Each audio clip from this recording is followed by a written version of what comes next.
One. All right, guys, welcome back. Wow, look at me now. This episode, we're sitting down with Chris Klavetter, and we're just going to kind of get to know him a little bit and talk about a lot of the adventures that he does. So, first of all, Chris, how's it going? What it is. This is on airing live, or are you recording? It's just recorded, and then it comes back. But why the camera? I mean, you guys are, not like offense, but you guys are ugly, dude. Yeah, we're not. No, we're not. Like, That's why I sit behind the camera. Great for podcasting, you know, like, and who cares what you look like when you're fighting? Maybe, like, it plays to your advantage because you're scary. It doesn't work. Yeah, no, it doesn't. You've cleaned work. up a little bit, though. I have, yeah. But we hide him back there for a reason, you know. He's got a face for radio. You used to wear them baggy shoes. Yeah. I used to be flowing at the top. I used to be a gangster, man. I used to think I was from the hood. Dude, you were kind of. I mean, you had that Lake look. City? Yeah, You didn't look like you grew up rich, that's for sure. No, that's for damn sure. We did not. Hanging outside a fucking cage fight and shit. In your shorts still. Yeah, it was rough. So what about you? Where were you born? Where did you grow up then? I was born in the old country, Seoul, Korea. Seoul, Korea. Yeah, it's been a minute there, like a year. Okay. Got out. I was like, I'm out. That's I what's got up. shit to do. Can't do it here. I gotta go. I'm a baby, but I'm gonna figure this shit out. I'm out of here. I jumped on a plane. Took my mom with me because I'm kind. Yeah. Care about people. My dad, he tagged along too, so we came back. He's from here, so we moved back to Rochester. I grew up mostly here. Okay. Yeah, just, you know, like, I don't know why I said mostly, like, yeah, from 1 to 18, that counts. Yeah. And that was fucking more than a lifetime ago, so. So what was your first experience with like martial arts and stuff like that? Because we all basically know each other just from martial arts and stuff like that. So what was your first experience? Going back to the origin source, we went back to Korea after the '88 Olympics. Okay. I watched Best of the Best 640 times before that. Jesus. I mean, not really. You know, like, in little kid world, that is for sure. And I was like, I don't know who to root for, the Koreans or the Americans. They both got it, you know, they're gangsters, fuck. So then we went to Korea, and the Olympics just happened, so I was like, man, that's some real shit, you know? And then my dad introduced me to his Hapkido Taekwondo instructor who black belted him, and this dude was just scary. He was like, you ever heard an old Korean man talk? Yeah. Yeah, you have? How's it sound? How's it sound to you? Oh, how you? No, deeper. I have no idea. You gotta get deep. You're close. grumble. You gotta sound like you're dying of lung cancer all the time. Like, that's your permanent state, is dying of lung cancer. You want to do karate classes? This is not karate. This is fighting. And you're like, all right, well, what do I gotta do? And they do some real ass kung fu shit. I don't know if he's just fucking with me because I'm my dad's kid or what, but I was 8, and he was like, there's an ice bath. You get in there. Every minute you in there, 1 minute you can train. I was like, no. Fuck that. I'm 8, dog. I'm American. I'm too soft for this shit. That's fucked up. Yeah, and I remember this one kid. Must have been like 12 or whatever. He was a black belt, but he may as well have been 30 years old and been a Vietnam vet. This kid had the darkness in his eyes, right? And he saw me and my little privileged ass, and he just like was gunning for me. He was like, judo sweep, bitch, bye.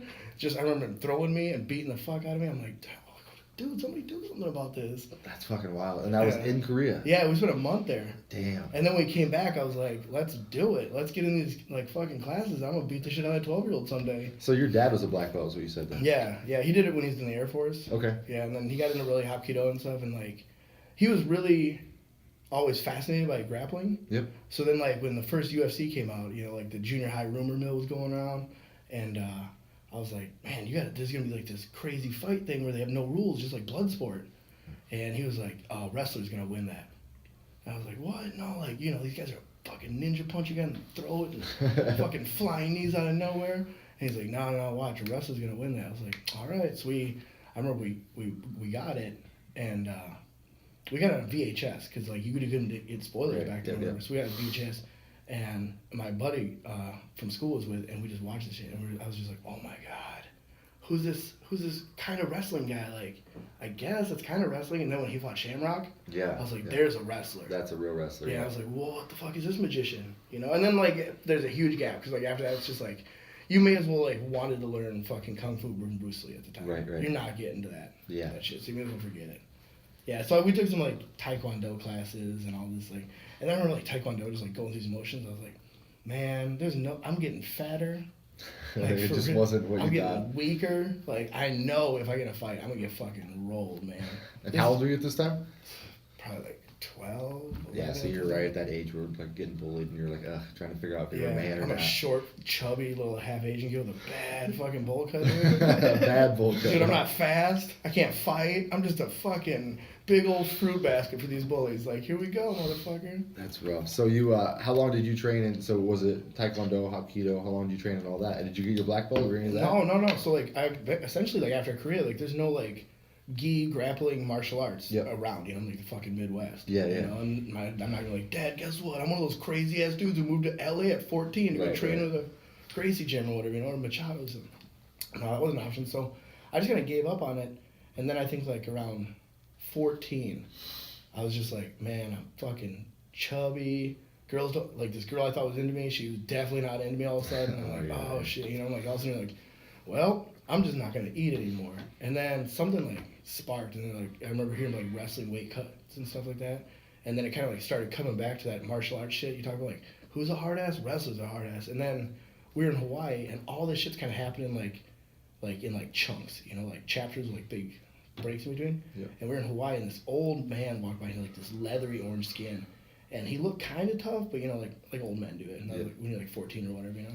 And he had this frog with a Navy hat on and like a knife in his mouth. And my dad goes, "That's a bud." He's like, they're like the origins of Navy SEALs. This guy was like probably one of the first Navy SEALs, or like just before that. And he's like, that dude's probably the baddest motherfucker in this whole hotel. And I was like, God damn, you know. And the way my dad, who I knew was like a martial arts black belt, and I'd seen like pictures of him breaking bricks and shit, and like there's a picture of him standing over a guy with a broken arm, and he's like, yeah, that was like kind of by accident, but the guy got rough, you know. And I'm like, my dad thinks this guy is that fucking tough. Oh my God, you know. So then I was like looking into like military stuff, and I was looking at like how to be like really good at doing the military schools, and they kept saying like join wrestling. I was like, well, that sounds pretty legit, because then I'll be tough. And it doesn't matter that I'm small, and it's gonna get me ready for like going into the military or whatever. And so, then I got into wrestling. But you know, like when you're a kid, like you just don't have. Some kids have that drive. Right. You know what I mean? They're taught to like how to be hungry. Yeah. They just are really competitive. A lot of kids who like have really close siblings or twins, they be that way. But you know, other kids like me like just grow up comfortable. You know, you don't have that drive. Right. It wasn't until I was out on my own that I was like, oh shit, everything's trying to kill me. Yeah. You know?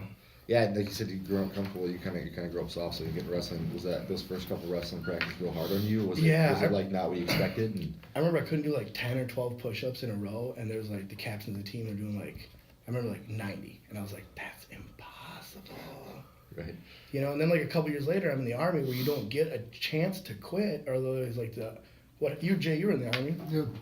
You remember basic training? You're like these fucking dudes who are like straight out of a Mortal Kombat game. See, that's when it first hit me too. Yeah, right. And they're like, because I didn't wrestle in high school or anything, so like that was my first shell shock. Yeah, you see these dudes doing pull-ups in like their brown shirts and just yelling at each other when you get there, and then they're having fun with that, and you're like, oh my God. And I'm like, oh my God. And so they yell at you. So all of a sudden, next thing you know, you're running 4 or 5 miles at a clip. You're able to do 150 push-ups in a row. You know, you're just going like. I maxed out at 60. I've never had upper body strength. Really? Yeah. Well, you're kind of long too, but yeah, I banged out 135 in 2 minutes on the PT. I test. could run and do sit-ups. When I 11 minute 2 miles. Yeah, when I graduated from airborne school, that was the peak of it all. But I remember the run, my legs would be all tired after the sit-ups. Yep. So I always thought I could do better on the run than I actually did, but I was like, man, I can't believe what happens when somebody just scares the crap out of me. I remember getting off that bus for the shark attack. Yeah. Having some fucking bald ripped dude just yelling at me, fucking throwing my bags around. I spit on the floor.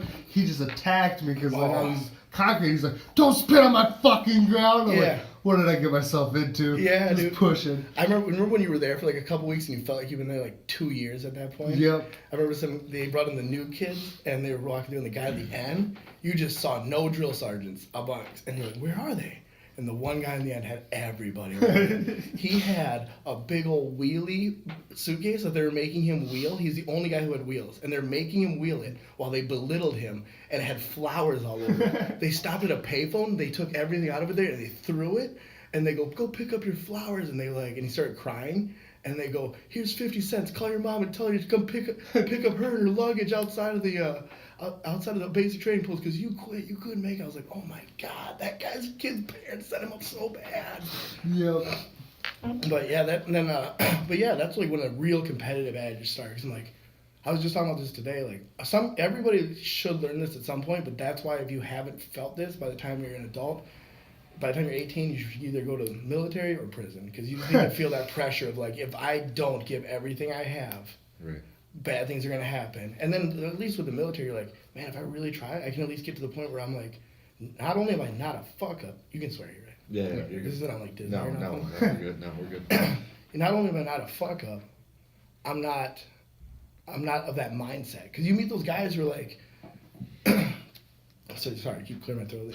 You meet those guys who go, oh man, as long as I'm not last, as long as I'm not the one getting yelled at, then I'm just gonna skate through this. And you're like, no, that's a wrong mentality, dude. Yeah. Just the fact that you have that mentality and I don't. That right there is my first sign that I should try a little harder in life. And then after that, man, you get out, and jiu-jitsu still wasn't big then. So there was like, strongman was like probably the most like intense thing I could find to get into. That I knew there was MMA, obviously, you know, but you were fighting Yeah, like in the mid 2000s, right? Yep, yep. So there's no money in it. There's no reason to risk your health really from like a standpoint of like my trajectory's fine. Right, right.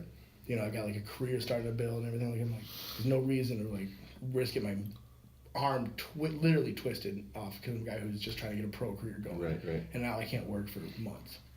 So then eventually I was at this Oli lifting gym up on the north side of Rochester that used to exist up there, Scott Stave's place.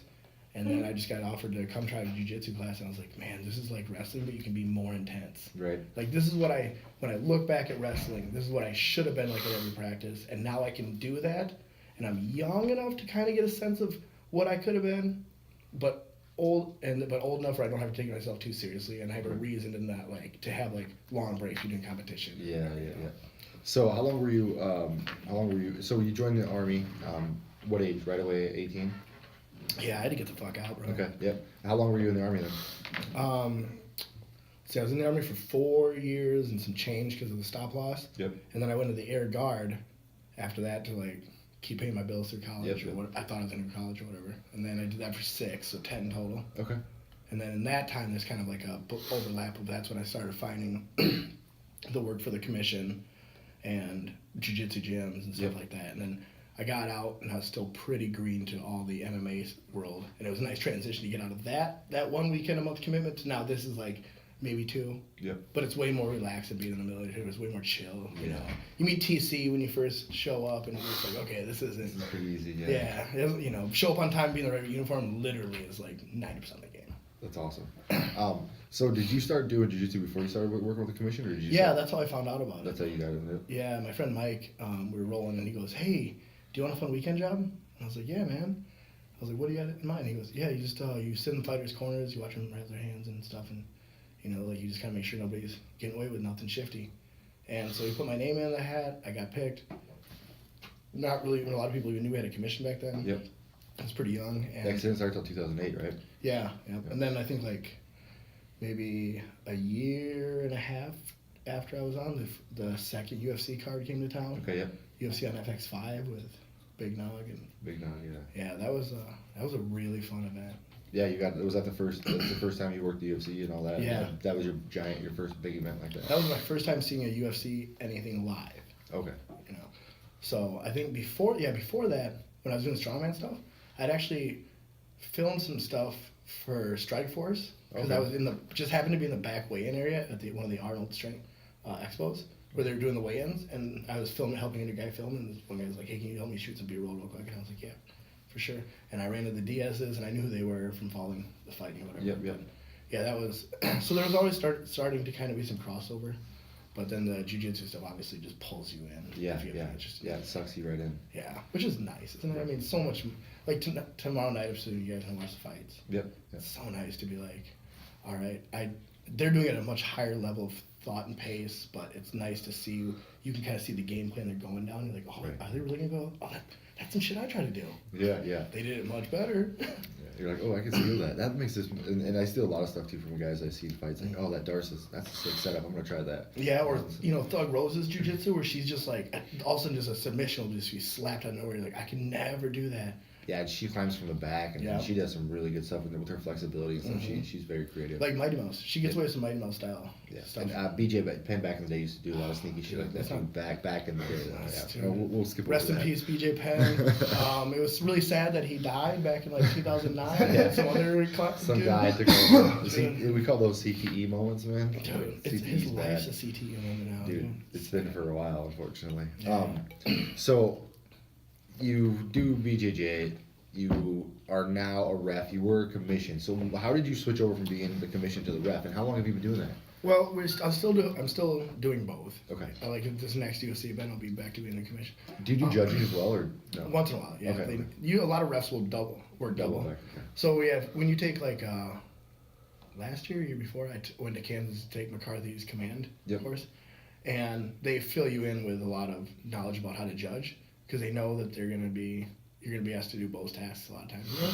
These shows are barely making money as it is, so they can't pay a ref, a judge, So that's good to double up. You know, a lot of us will take a loss just to keep the shows going, just to make sure that everybody who works in it loves the sport. Yeah, definitely. Then that's not like when I hear about fighters who think that the commission's against them and say, no, we'd love for every single fighter in here to be in the UFC. Right. We'd love them all to have their biggest personalities of whoever they are, whether they're intolerable or not, to all be in the UFC and be big names so that we can be known as the fight headquarters of the world. And we love seeing the passion that people pour into it and shit, like a lot of things. Actually, more so in fighting. I think that there's 99% people who, at least when they would do anything for a stranger. Right. I think there's a lot of it afterwards, after they know people, that they start getting a little more intolerable, and then they can't ever forgive people for some of those things that now get on their nerves. But I think at first glance, if a fighter was to drive by somebody drowning, they'd stop their car, run in there, and go after him without thinking twice. Right.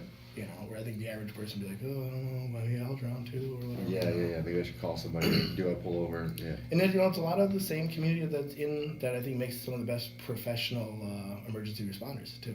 Yeah. That what are your downfalls, your impulse control or lack thereof, maybe your lack of focus, your lack of foresight for really thinking about things, also makes you just go, fuck it, let's just go do what needs to get done and then worry about the consequence later. Right. Like if you've ever seen Jay fight, it's kind of his. That's kind of the MO. Now, is that like you guys write that on a chalkboard? We actually do not write that on chalkboard. Like, I'm just we picturing try to say Coach chin. Dan tells me to avoid that at all necessary. Yeah, we always say chin down, hands up, but I think he's a little dyslexic, so he gets the whole hands down, chin up. Like when you're trying to do a flight game, and your down is up, and Because I picture the whiteboard with just like X's and O's that was just in chaotic patterns, and it goes, it's right on the top, just get punched and see what you feel like doing. Just punch and don't go down. That's about it. Punch like no one's watching. Luckily, those last few fights have been a little different. We've been doing some better game plan. Yeah, I saw that one on the stream with the Ash. Yep. Yeah. That kid's got a backstory too. Yeah. Yeah, he I wouldn't mind getting his story. Yeah. Nick Palmer gave me a little bit of it after the fight. Yeah, man. Dude, I was so Palmer, for those people watching who don't know, he's one of the judges in Minnesota. Yep. And we were up in Brainerd at Brock's last show and met up at Buffalo Wild Wings to watch the last UFC pay-per-view, which I can't believe we caught almost pretty much the whole main card. Yeah. Fortunately, what a great card to catch. So we're sitting there with Nick and another judge named, I believe his name is Nick also. I just met him that night. And then this other random stranger and his girlfriend sitting down there. And they're going back and forth with each other about who won that round with these fights. And this guy's sitting next to him, he keeps weighing in too, and they're having fun with him, they're talking to him. And finally we get down to there's some fights where there's some close rounds. And they're talking out, and the guy kind of the stranger starts getting a little adamant about it. I go, hey bud, you want to know a fun fact? I go, these two guys are going to be actually judges in the UFC card in Minneapolis here. So you're weighing your opinion up against trained judges. Isn't that nuts? And he just took a step back and he told those guys, like, so that's who you think won? He's like, whoa. And he started listening to their opinion why. And he's probably one of the only fight fans who's got to sit next to a judge and get a real breakdown of why did this guy win this round. He doesn't listen to Joe Rogan. He doesn't listen to Eddie Bravo or any other, or Dana White or anybody else who thinks they know how to score a fight, because none of those guys have taken a class on how to score a fight. Right. And yeah, there's only one blueprint on how to score a fight, and everybody follows that same kind of blueprint. In theory. Well, there's like what 5 categories that everybody kind of judges on: damage, So what octagon control, stuff like that. Okay. So let me ask you a question. I'm not going to get into how to score a fight exactly, and the whole length of the education or anything. But just let me give you a hypothetical that we ran over and over again. Let's say Chris Weidman and God, give me an opponent for him. I'm not blank. Let's say Yoel Romero and Chris Weidman are a fight. Okay. And however their first fight went, this new fight's going.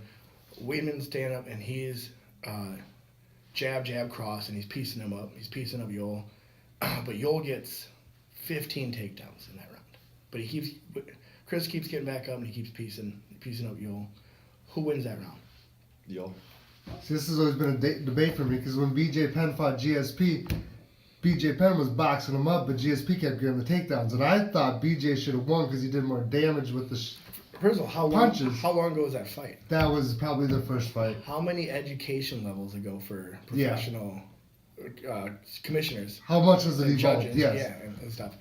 So you say Yoel because he got the more takedowns. Yeah, I think Yoel because he's. Now go back over those categories again of what you're saying judges fights are scored on. Yep. What Octagon control. Okay. Damage done. First time you said damage first, and this time damage, you said yeah, octagon control. yeah. So which one is it? Well, I guess it depends on the judges and who the judge is. Nope. See, that's the one. I wish they just put it out there, like just real quick, the message would get out there more. And I wish that people working for the commissions would put this out. The first priority in all judging, the first thing you judge is damage. Who did more damage? If Chris and Yoel are fighting, and Chris has clearly done more damage to Yoel, but Yoel's done more technical ability style things, more octagon control, more aggression, more every other category, Chris wins the round because he did the damage. It's a fight. It's who hurt their opponent more in that 5-minute period, grace period when it's legal to hurt somebody. Now, there's a lot of confusion about that because you hear stuff about get a takedown. Oh, did that takedown steal the round? And there's a lot of bad judges. Right.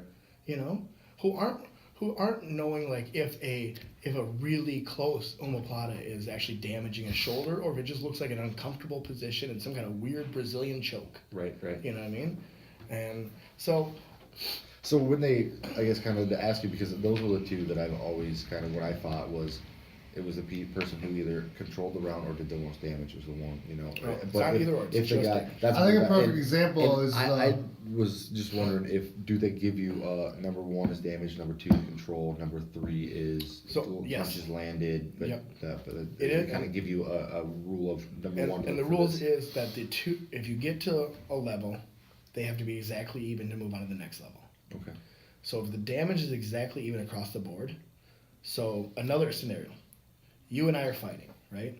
You are jabbing on me, kind of, making the fight a little uncomfortable for me, taking me down, ride me out a little bit, I keep popping back up, and right at 4 minutes, 58 seconds, I kick you in the head, and you just eyes roll, fall back. I mean, you were saved by the bell. Who wins that round? I would say you. Because I did more damage. Yeah. Right. Now you're getting it.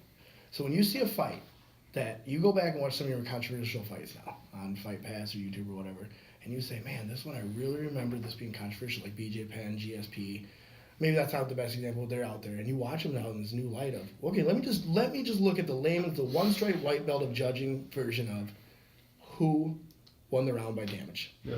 If you look at that, there's so many fights you go, okay, now I get it.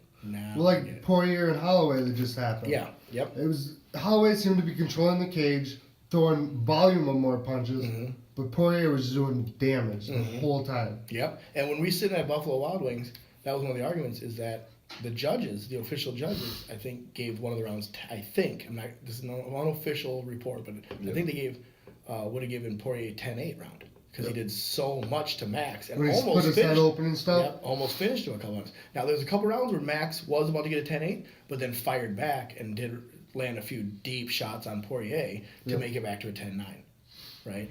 And now, when you start looking at that context, like, okay, so if you just do enough damage, you can 10-8 somebody by almost knocking them out twice and really doing nothing else. Now you start thinking about, well, if that's easy to 10-8, now I lose a point on top of that. You're trying to fight back and you actually nut shot them and they say it's intentional. Well, lose a point. These points are starting to drip away fast. Right. I still think that there needs to be a new format of judging. Why are we still being ruled by boxing and 10-9? People who hated mixed martial arts until it became profitable, Right. and then they decided to take it over. You know, I think but that's a whole other issue. Way Yeah, and that down kind the of road. that kind of happened here in Minnesota too. The boxing commission took it over, then it kind of just went It's to just- a commission now, and now it's just the overall combative commission. Yeah, and luckily Minnesota is run by a guy who came in with neutral ground Yeah. on the issue. He had no boxing background, no MMA background, and he saw MMA as the And that was after what was the original guy, Scott Ladowski? I Who don't. was the original guy for the boxing commission? Oh, Yeah, Scott Ledoux. Scott Ledoux, Ledoux, yeah. That was after he passed away. Then Yeah. the new guy came in. Yeah, and Scott did the boxing thing. Yeah, But yeah. you know, and there's he was kind of a little more biased when he first came in. And Yeah, there was a big problem. There was still some guys that they were kind of like, man, you know, this is here. It's done. It's Right. over with, guys. And I don't know why you think boxing has so many gentleman rules or has this air of prestige of it. Your boxing's dirty as fuck, you know? Look how many guys retire broke after being a champion for so long. Yeah, you can't tell me any of those guys in the mid '80s or '90s that can talk normal now and don't stutter. Right, or some didn't have a problems. drug addiction or, you know, et cetera, just wrecked lives. It's not like they were, after the boxing match, shall we go out for caviar and, Yeah, you yeah, know, yeah. stargazing and pheasant hunting tomorrow? Yeah, like you hear about Floyd Mayweather spending $1 million at a fucking strip club. It's like that's Fuck, that's a Floyd's prime actually example. one of the most upstanding of them all, and he's got his fucking. He's got, yeah, that's what I mean. legal Like issues, he's you know got what I some mean? crazy shit. But yeah. he's at least looking at it as a businessman's point of view. Oscar De La Hoya too. He's got some fucking issues Yeah. too. But you know, at the end of the day, these guys are fighters. It's like comedians. You can't expect them to be somebody that we give a shit about because they're that good at that thing. If they're normal people that we could also tolerate on a day-to-day basis. Exactly. You just can't have a monster and a gentleman in the same body. Yeah, that's why it was always funny to me when they're like people would get in fights or they get in arguments after fights and stuff. Be like, we're professionals. Let's act like professionals. It's like we're also street fighters who decided that we could not go to jail anymore, so we want to become fighters. Like And again, most of us. you're from that old school era. Yeah. You know that these guys will do it without pay too. Yeah, They'll do exactly. it just because they're legally allowed to finally do it. Yeah, exactly. You know what I mean? And you just want to see what it's like to punch somebody in the face. You don't give a shit that somebody else is going to punch you in the face. Right, yeah. You know? And that's the threshold do you mean to tell me that GSP started fighting to make money? Yeah, right. Yeah, you know he didn't. But it's again like the EMS thing, and there's another crossover there. It's this idea of I want to do this, I'm gonna do this, I need to do this, it's gonna get done. So how were you doing all the MMA stuff before you started? Because you're a firefighter, correct? Yeah. And EMT as well, or just firefighter? EMT firefighter. Yeah. Okay, so it's one of those ones where it's both. Yeah. Okay. So when did you start doing that? Well, that was kind of when I was in the Army and I was like getting ready to get out. Okay. You know, this is probably I was originally going to be I want to be a patent attorney. Okay. And then. Jared's a patent attorney, right? Isn't that what Yeah, I he think he does? is. Yeah. But I'm not like Jared. Nice guy. We're just not. Yeah. You know, and then my dad goes, you will kill yourself. If that's the road you go down. Because I kind of had a knack for it in school. I was like, how can I get this whole thing? Right. And then he was like, after just reading endless paper after endless paper, he's like, you will kill yourself. And I was like, yeah, you actually bring up a good point. And he goes, you need to do something that's just like grabs all of your attention when it needs to be done. And then he recommended firefighting. I was like, I'll just go to the school just to see what it's like. Because it'd be cool to at least do the live burn stuff or whatever. Right. But instead, I went to the EMT school first because I was like, I know it's going to be harder, so let's get that done first.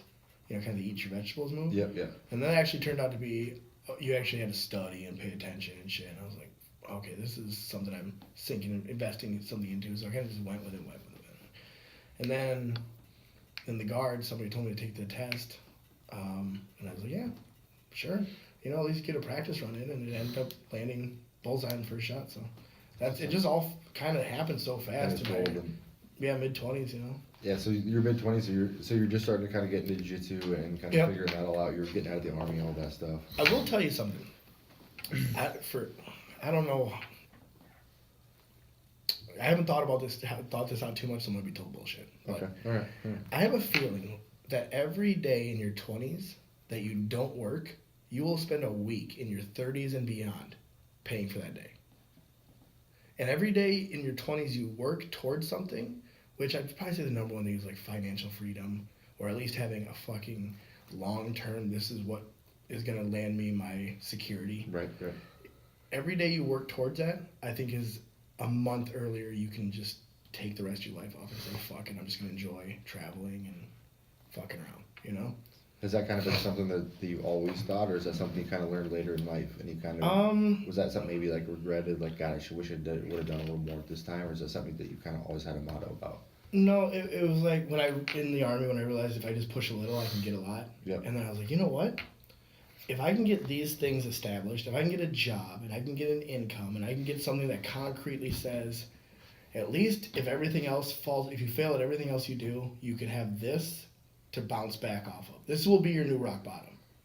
Okay. So it sounded like, you know what I mean, if you can sink your teeth into being a firefighter and you can land that gig and you can, I looked at how much they got paid and stuff like that, I was like, shit, they ain't going broke, you know? Respectable career. Yeah. And if I don't like it, I'm free to fucking, that was one thing, there was no contract, you know? Like, okay. Like, I'm free to fucking walk away if it's not my fit. And you were, with the Army contract, that was something you probably were like, oh, fuck, I like that. I can try this, I fucking get out of here. Yeah, the day you sign that Army contract, it's like, you immediately, like, looking back, like, whoa, what the fuck did I, hold on, just kidding, psych, test run, right, everybody? Is that how you felt, Joe? A little in shock, like, oh, fuck, this is what real. did I just give myself like, into? I really signed my life away. Go. Yeah. And, you know, I mean, it's necessary at 18, especially if you're so... Like in my shoes, the Army is just like, I don't know. I don't want to do nothing, right? But I definitely don't want to do school. Yeah. School. If I wouldn't have found fighting, it would have been prison or Army for sure. Yeah, yeah. That would have been my outlet. Right, sure. And there's a lot of guys, because it's like, man, everything else is so boring. Everything else is so prescribed, and you know the outcome at the end of the day. And I know when the time I wake up, I can tell you every minute of the day of what I'm going to be doing and what everybody to my left and right is going to be doing. I don't want that. Yeah, I don't want that. I don't like that at all. And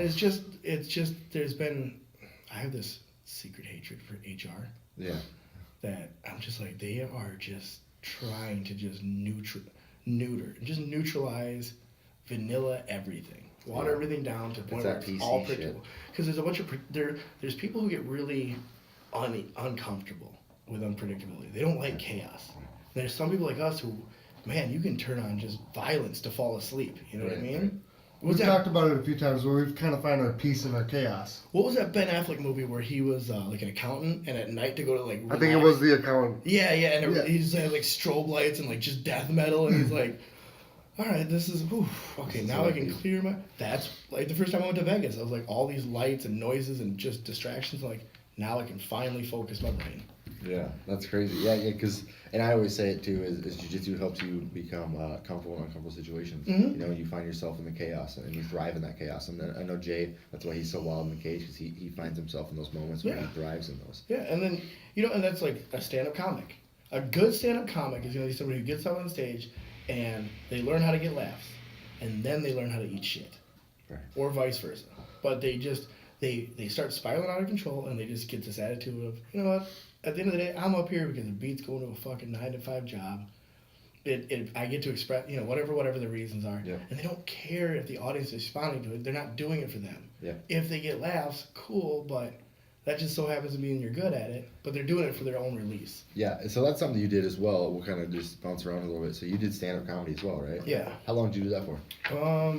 Boy, probably 5 or 6 years. All just straight, or was there little breaks in between? Or? And I think like at least 5 years straight. Okay. And then it started becoming kind of this thing where it was a lot of fun to do, but I kind of got caught up in the competition of it. Okay, yep. Like, oh, did you get working gigs? Or you're working yet? Are you working yet? Right. Oh, I'm funnier than that fucking guy. I'm going to get working gigs. Now next thing I know, I'm booking myself to stay in a fucking Super 8 on a weekend in a different state. A state that sucks. Yeah. You know, and then I got a great wife and kid at home, and I'm like, you know, my job schedule, I already don't get a lot of weekends. I'm like, what the fuck am I doing, dude? You know, like I'm jumping through all these fucking hoops, putting myself through all this stress to fucking hang out with a guy who sleeps in his car.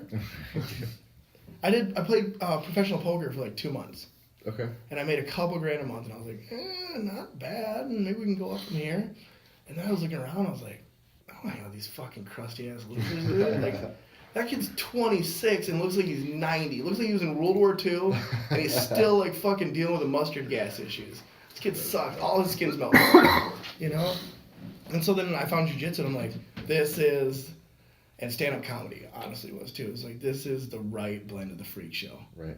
This is the circus sideshow who got out and doesn't retreat into their cave and hide away from everybody. Kind of they do, but in the right group, you can really get a lot out of them. And on stage, they really shine there. You know, that's Yeah. where they really show what like the essence of them. You know? No, not all. No, we've seen a lot of, and I did it for a year straight, and I did. You know, I was trying to do three shows in a week, and I was trying to do it. Yeah. So you know, as much as possible. Right. Know?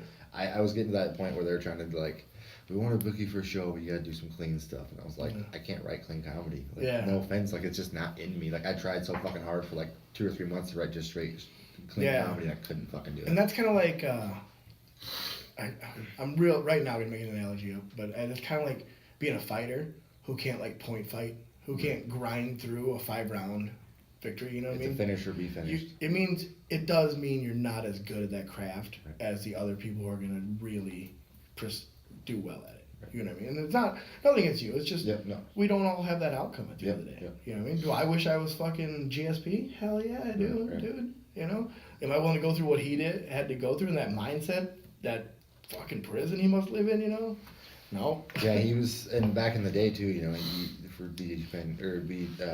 fucking GSP, he was losing himself. You know, he was thinking, well, there's aliens. He had like fucking tracks out of his house to where if something come in one door, he could go out the other door and exactly how to get fucking like he was losing himself. Yeah, and that might be CT. That might be stress. So that's why I was thinking a lot of that pressure. Think about like for your listeners, if they've done anything competitively, they've stressed about the outcome of it.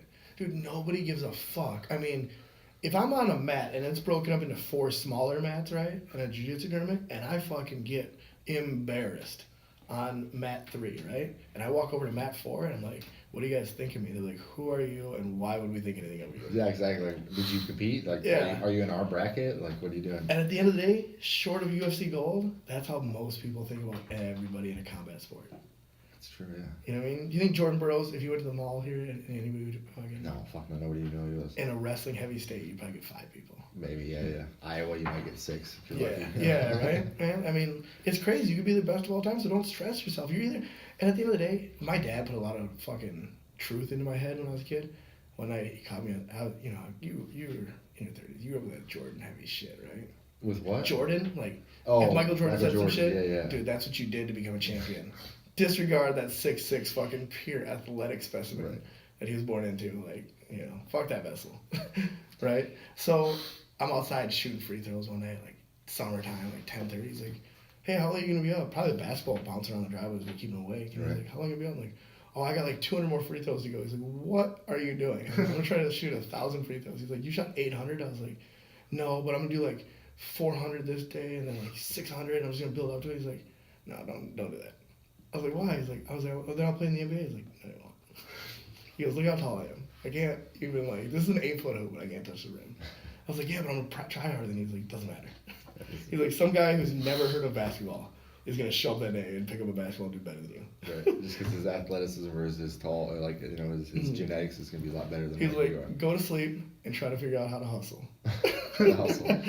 That's something I wish I would have been taught a little younger, is how to hustle. Yeah, well, he didn't teach me that either. He just basically killed a dream and then was like, hey, try to figure out the world without having any dreams. Yeah, that's always good. So how long did you do, so you did stand-up for 5 years, and how long ago was it that you quit doing stand-up, or that you stopped doing it, because obviously I quit. Everything. I've never quit. I'm never going to say I quit comedy. So that's what I was going to ask. Like, you know how some dads will dip out to like a bowling night? Yeah. Like, me and the old boys from the fraternity are getting together, you know? Yeah. That's how I do with like stand-up comedy. Like, I dip in enough so they don't forget that I'm alive. Right. And like some of the younger cats can like meet me, and hopefully with any luck, like I'll be in like the right fucking groove. And like one night I showed up out like 3 months cold. Went to Sisyphus Brewery, which is just a premier comedy club. My buddy runs the show. I've never been there, so he did me the solid. He put me on, and I was like, fuck, don't burn your one out, you know? Right. Because even though we're friends, I suck. I'm not getting back up there. Yeah, definitely. And I went, and I fucking had that room dying. I mean, people slapping tables and shit, you know? These hard-ass old comics were like, giving me shit, just, you know, like, talk, in you know, like, in that, like, oh, man, you guys are acknowledging me, you know? Right. And I was like, holy fuck, like, that felt better than actually getting work and getting to do stuff. Because I'm like, I'm just funny. Right. Like, I hate compliments. And I really feel uncomfortable even saying that about myself. But it's got to come from somewhere bad. Because I can just turn it on and be funny on stage sometimes if I want to. It does take effort, but if I'm really like, I'm going to write a good 5 minutes, I did it. Right. You know? And so that's become more fun to me. Why I originally gave it up, though, I hung up the effort behind it was one, the burnout, and then or like just like all that. The reward is a Super 8 in fucking nowhere, Montana. Right. Lansing, Michigan. Like, the other thing was my kid started wrestling, and I've always I met this one colonel in the military, and he was just talking to a general group of us. Where he was like, "If you ever see me and you have no idea what the fuck you're doing that day, come talk to me." He's like, "I don't care if you're on a mission. I don't care if this is this." He's like, "If you have no fucking clue, that's bad leadership, and I want to hear about it." And he was like, "If I'm telling my guys to walk a mile, I'm gonna walk a mile and 10 just to see what's out, like just beyond that to figure it out and get going." He's like, "If I'm gonna send you on a mission, I'll know how I would run that mission exactly, and I want you to know exactly how I'd run that mission." And I was like, man, if she wanted to wrestle, she wants to compete, I better know how the fuck I would do it if I was in her shoes, Right. you know. And then I better go compete, and I better be ready for that. And then you know how that just consumes your fucking life. Yep. That takes over everything. And, Yeah. And honestly, the reason why I quit doing stand-up is because they had a bunch of open mic nights when Goonies was down, and then Goonies almost back up. They only do Thursday nights, and I teach here Thursday nights. And Oh yeah. there's a little bit of priority on there, you know. And I've been doing this for 15 years. It's What nights are you off? Friday, Saturday, Sundays. Most Fridays though, I'm here doing teaching to help competition class, Yeah, stuff like man. that and shit. So. Dude, there's that flex again. I got your text already, dog. I get it. You did a competition class. Shit. You darts me a couple times. Yeah, a couple times. No. I did a competition. I get it, man. Most I'm days- taking the most week days off. the I just kids- had a competition. Most days it's just kids class. Like we have 30 kids and me and and then Coach Dan teaches. So you beat up a bunch of kids. I usually just assist, or if there's like one of the older kids, I just roll around. Dude, what's up with help them kids, out. man? What you guys like? You guys, is this I don't know what's in the water here at Imperial, man, but it's something good for the fucking kids, man. Yeah, They've been blown up. Do you here. make them do like some kind of blood sport shit? And, like, because I know it's like it's dark on the yeah. windows, man. Yeah, Those we, windows you pull up, you can't see what's going on, and behind these, it's all like a smiling kid doing like karate punches on the window. And it's like, get your orange belt for $30 a month, or whatever. But and then the truth is, you come inside and there's these like weird ass fucking kids of all different like their mamas dropped them off and went back to war. Yeah, You know, like, yeah, they're wild ass fucking jungle children in here we got just some killing each crazy other. kids, man. Yeah. And they all train hard, man. They all push hard, and Dude, they're really intelligent. it comes honestly. It all comes down from Coach Dan and just his intelligence, the way he teaches is.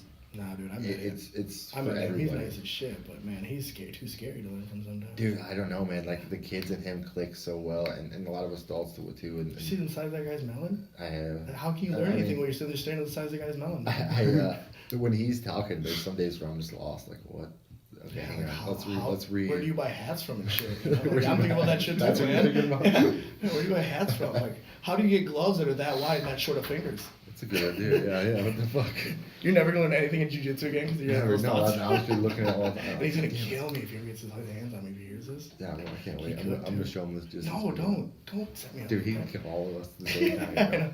No, but honestly, those kids, it just comes down to the way he teaches, and the things that he teaches kids is perfectly with steps. Dude, I ain't and gonna name stuff. names of kids or nothing because I don't put people's kids out there like that. Yeah. But that one kid already, she cleaned out a division where the other kids don't show up. Yeah, no, they don't. She had to move up to. Dude, there used to be a bunch of kids in that division, and Yeah. then it got whittled down to one. It's part of the deal, man. You gotta feed her and get her doing deadlifts. You gotta get her to like She's getting a 125. little bigger. Yeah, we're You getting gotta bigger. get out here like a pro fighter. We were weight. actually talking tonight. She's gonna be the one that's gonna be a blue belt at 16. Like one. Oh, shit, for she's sure, blue bro. belt. She might be a black belt by Purple- 21. Purple at 18, I think. Or, yeah. She'll probably be a black belt by 21, honestly. But If she keeps going the way she does and yeah. keeps winning. The only thing that would keep her down is the ability to win medals in tournaments at every belt, like Right. major tournaments at every belt.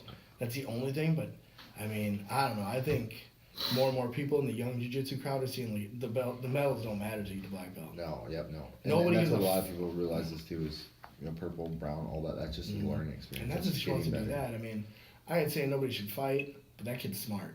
And if she fights, she's gonna fight safe. Oh yeah. She ain't gonna be fucking wild cannon over here, Yeah. fucking pulling out 2 6-shooters and a fucking AK. No, she will not do hands down, chin up for No, sure. it's gonna be point fighting and fucking. Yeah. You're getting OCTs on me, dog. Yeah, I could see her definitely being more like a karate hottie and kind of the point fighting and Yeah. real smart. But on top of that, Dude, her brother's aggressive. Her brother, right? Trains? Isn't her brother?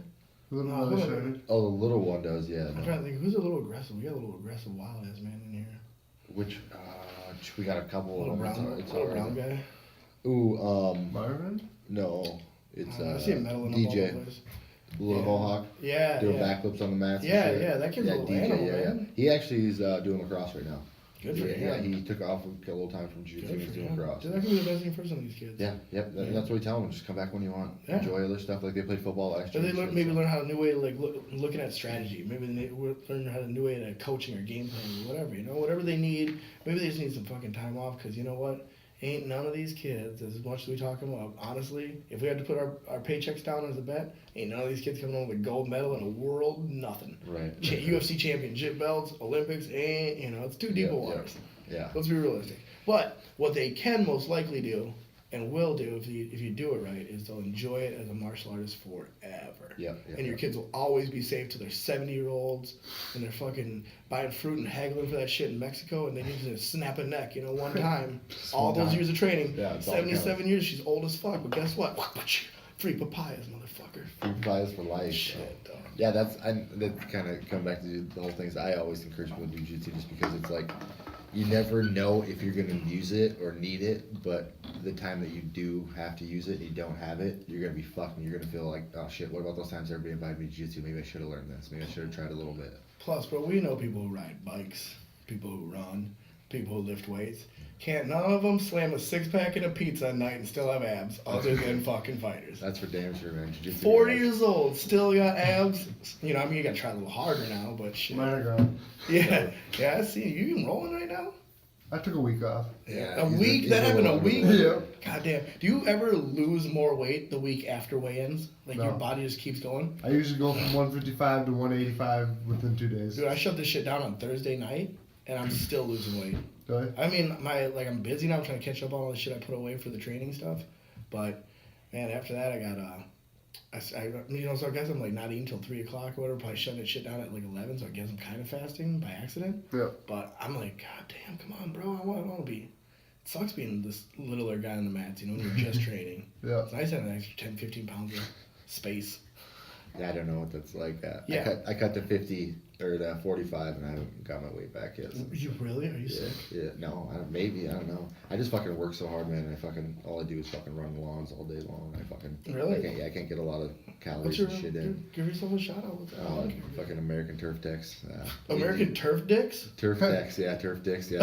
I mean, some of the guys are dicks, that's for sure. Is it your company? No. Dude, start your own shit, man. Yeah, American Turf Dicks. And then your specialties will come see a nice ass fat cock in your yard, bro. Dicks in your neighbor's lawn. Just strong dick in your neighborhood. You send us the address, we'll fucking shave a dick in their lawn. Bro, how much of a fucking baller move in that? You know? Right, if anybody is interested in that, I know a guy with a mower and I know exactly what a dick looks like. Think about you're out there fucking slamming your fucking tall boy in your driveway, right? Your neighbors roll up there like, some kids vandalized your yard, they shaved a giant dick in it. Who did it? You go, that's my dick, son. I did that, bro. Yeah, that's a representation, a smaller, scaled down version of my actual dick. My actual dick's less green. And then you know what? Then your neighbors are gonna be like, damn, he did that shit intentionally. And every time they look out their bedroom windows, just see the dick. it's just a beautiful neighborhood. See, I always thought it was a cool idea when people did the American flag. Well, I'm gonna go with a dick now. Dude. Fuck American flag in my front yard. We're going for a dick. Dude, yeah, American flag. First of all, American flag's not green, so you look like you're just American cannabis cup. Hey, all right. All right, man. You're trying to tell the neighborhood you're a pothead? Yeah. You know what cops won't stop by the house? Like, man, look at the size of that guy's dick in his yard. If I ain't stopping by that house. He's gonna be a dick. Yeah, we're gonna have to get guns out for sure. That guy's a bad motherfucker. That's fucked up. Also, freedom. So you do a million things. You BJJ, you do MMA reffing, judging, all that stuff. Firefighter, army, Podcast. stand up. That's what I was saying, and a podcast on top of everything. Dude, podcasting is the shit. If I could just do one thing forever, it'd be podcasting. What got you into doing podcasting? How did you get Joe Rogan? Just jump on board like we did. We're just like, we're gonna be the next Joe Rogan, bro. We do jiu-jitsu. Might as well do stand up. Might as well I'm gonna be Joe Rogan. You'd fucking think so, right? Dude, that's what everybody tells me all the time. You'd think so, right? You know? No, I mean, I don't know how you were, but I thought Joe Rogan was a fucking turd. Yeah. Up until I really started paying attention. I was like, look at this fucking veiny-necked, fucking full Guido, backwards Kangol hat, fucking baggy Jenko pants in 2003. Get a grip, bro. Yeah. What are you doing? And, he probably calls everybody gay. That's probably his go-to insult. Yep, he's probably a fucking dummy. That's fucked up because he totally was just like that. But he looks like that, right? That's a feed. Oh, yeah, for sure. And then one day on his podcast, I was already into jiu-jitsu. I was already into comedy. Fuck elk meat. That shit's gross. I've never had elk meat. All these, things that are, make you enjoy the Rogan podcast. And he had some comic on there. I was like, I gotta listen to this cat. I gotta hear what this dude has to say. And then I was like, man, this dude has some good questions. And his wokeness. Yeah. The thing that got me hooked to Joe Rogan first is I never knew what he looked like, never knew anything. I knew that there was Goldberg, Goldberg and Joe Rogan were the two announcers. And watching fights, from not knowing anything, I'd listen to Joe Rogan and you would learn things like this guy's trying to do this, guy's trying to do a triangle, and the way he's going to do the triangle is by grabbing one wrist, controlling the head, and then a guy would do that, and you're like, oh fuck, he was right, like okay. And so I kind of like started getting educated by jiu-jitsu from him. To me, he sounded. Watching. I didn't know anything about jiu-jitsu, but I didn't know he knew anything about jiu-jitsu either. Right. So to me, it sounded like listening to that 2-stripe white belt brag to his friends like you're over at fucking B-dubs, and you're like, listen to this fucking smooth-eared motherfucker talking about some bullshit he don't know. Right. Wrong leg, bitch, over and listen to it, and then and then you like stop and be like, man, if some fucking dude, black belt, heard the thoughts in my head right now, he'd be like, look at this motherfucker, look at this. Anyways, it just keeps going on and on, Yeah. But, dude's a black belt, and he's studied the game like he studies probably everything else compulsively for a minute. And I didn't give him a chance, but then when I started to listen, you know what really keyed me into? Not only his wokeness, like that's kind of, like it does keep the show interesting or whatever, but when he first mentioned that a wrestler would just crush a fucking karate point fighter, pretty much any other kid in a fight, and he's like, I did karate and the fucking wrestler beat the shit out of me. I was like, oh, this guy actually gets fighting. Because I saw him like Men's Health doing fucking splits, I'm like, bro, this fucking cat's 38 with abs, what the fuck, right. What's he trying to bang people's daughters? Fucking get out of here. TRT and fucking Yeah, right? And you're like, but then you're like, I don't know, he's just kind of like, he's like a bro who became like the best kind of bro. Yeah, he's like the best bro. Yeah, he's like the bro that we all we all kind of just like watch. Like, it'd be nice to be that smart one day and be able to get that many people. He's a real bro. Like, hey, you guys don't go home together. She's drunk, you're drunk, and it can only go south, bro. And then you're like, you're smart enough. I trust you. And I obsess on that shit too. So and a lot of that shit you're talking about too is like when he talks about Brian Callen. He's like, you dated some fucking crazies back in the day. He's like, yeah, no, I definitely dated some crazies. He's like, remember that one girl I told you about her, and then she turned out being. He's like, yeah. I was like, that's a perfect fucking example. Like, I'm telling you, like, don't go home with this chick, dude. It's gonna end up bad. Then 3 years later, you're living with this chick, and she's fucking batshit crazy. But he'd definitely be like, say the same thing to a chick, like Whitney Cummings loves him. He'd be like, dude, don't talk to this guy. He's a fucking creeper. Don't go look at his record collection. Wrong answer. So you do all kinds of stuff. I dip my toes in all kinds of stuff. In a little bit of thing. And you're kind of like me. I like to do all kinds of shit. And I want the everything else I do is about like my jiu-jitsu. It's just kind of better than most. So you're I've never tried it. 4-stripe blue belt? 3-stripe blue belt? That's you're getting close. Yeah, it's I don't know. It's pretty accurate, but it's still some. I think like truly, if I wasn't, I feel like I'm kind of sandbagging. And I feel like if I wasn't sandbagging, it'd just be a crappy purple belt that everybody brags about being up on. I think that's what we're kind of at too. I think at least you feel that same way. I feel like that's where I'm at. But I mean, a lot like I'm a really good blue belt, but I don't know if I'm that good of a purple belt. So like I was telling my other coaches before this tournament, I did the expert division, then I did the blue belt division. Yeah. Did you bring your belt? Oh, you did blue belt. Okay. No, that expert division, man. I gotta fuck. Where were you guys, by the way? I was working. Fucking true fighter. Work every working on the docks. Listen to fucking Bon Jovi. Throwing fucking grain in a boat. Just fruiting lawns, man. Putting dicks in lawns. Yeah, putting dicks. Getting paid, son. Oh, yeah. No, I went to the expert division, and Jahan Galahan, I think his name's right. Oh, Jahan. Yeah, you remember him and his brother Jahan? They fought. Yeah, I went up against him, and it came down to who got the first takedown. I had one reversal on him finally, like late in the match, but we went out of bounds, and I was like, fuck, I don't have enough. And he just had good top pressure. I think it came down to who had the best top pressure. I don't know, because I'm putting a lot of faith in my top pressure. His game was very heavy, not a lot of advancement, low scoring match, but it made me feel like, and he was tired, and he had respect for me at the end of the match. It was very competitive. Yeah, I would like to be more competitive. I would like him to feel like he was at a loss at some point, like he had to fight his way back or whatever. But he threw a sweet judo throw on me, and it fucking went. That like 1 second air rush, like. Oh shit. And when I breathed back in, I was like, oh, good throw, dude. And I was just smiling ear to ear. And my buddy's like, how come you're smiling all when you got through him? And I go, because I just like throws, man. I don't care who's flying through the air. Me. Yeah, it's fun when you got me. You got me. Okay. Yeah, like your timing, like. as you were doing it, then I saw it coming. Right. And he was like, you son of a bitch. Yeah, you respect the craft of it because you know how hard it is to actually get a good throw. Yeah, man. And you know how good they feel. Like, Right. yes, did it.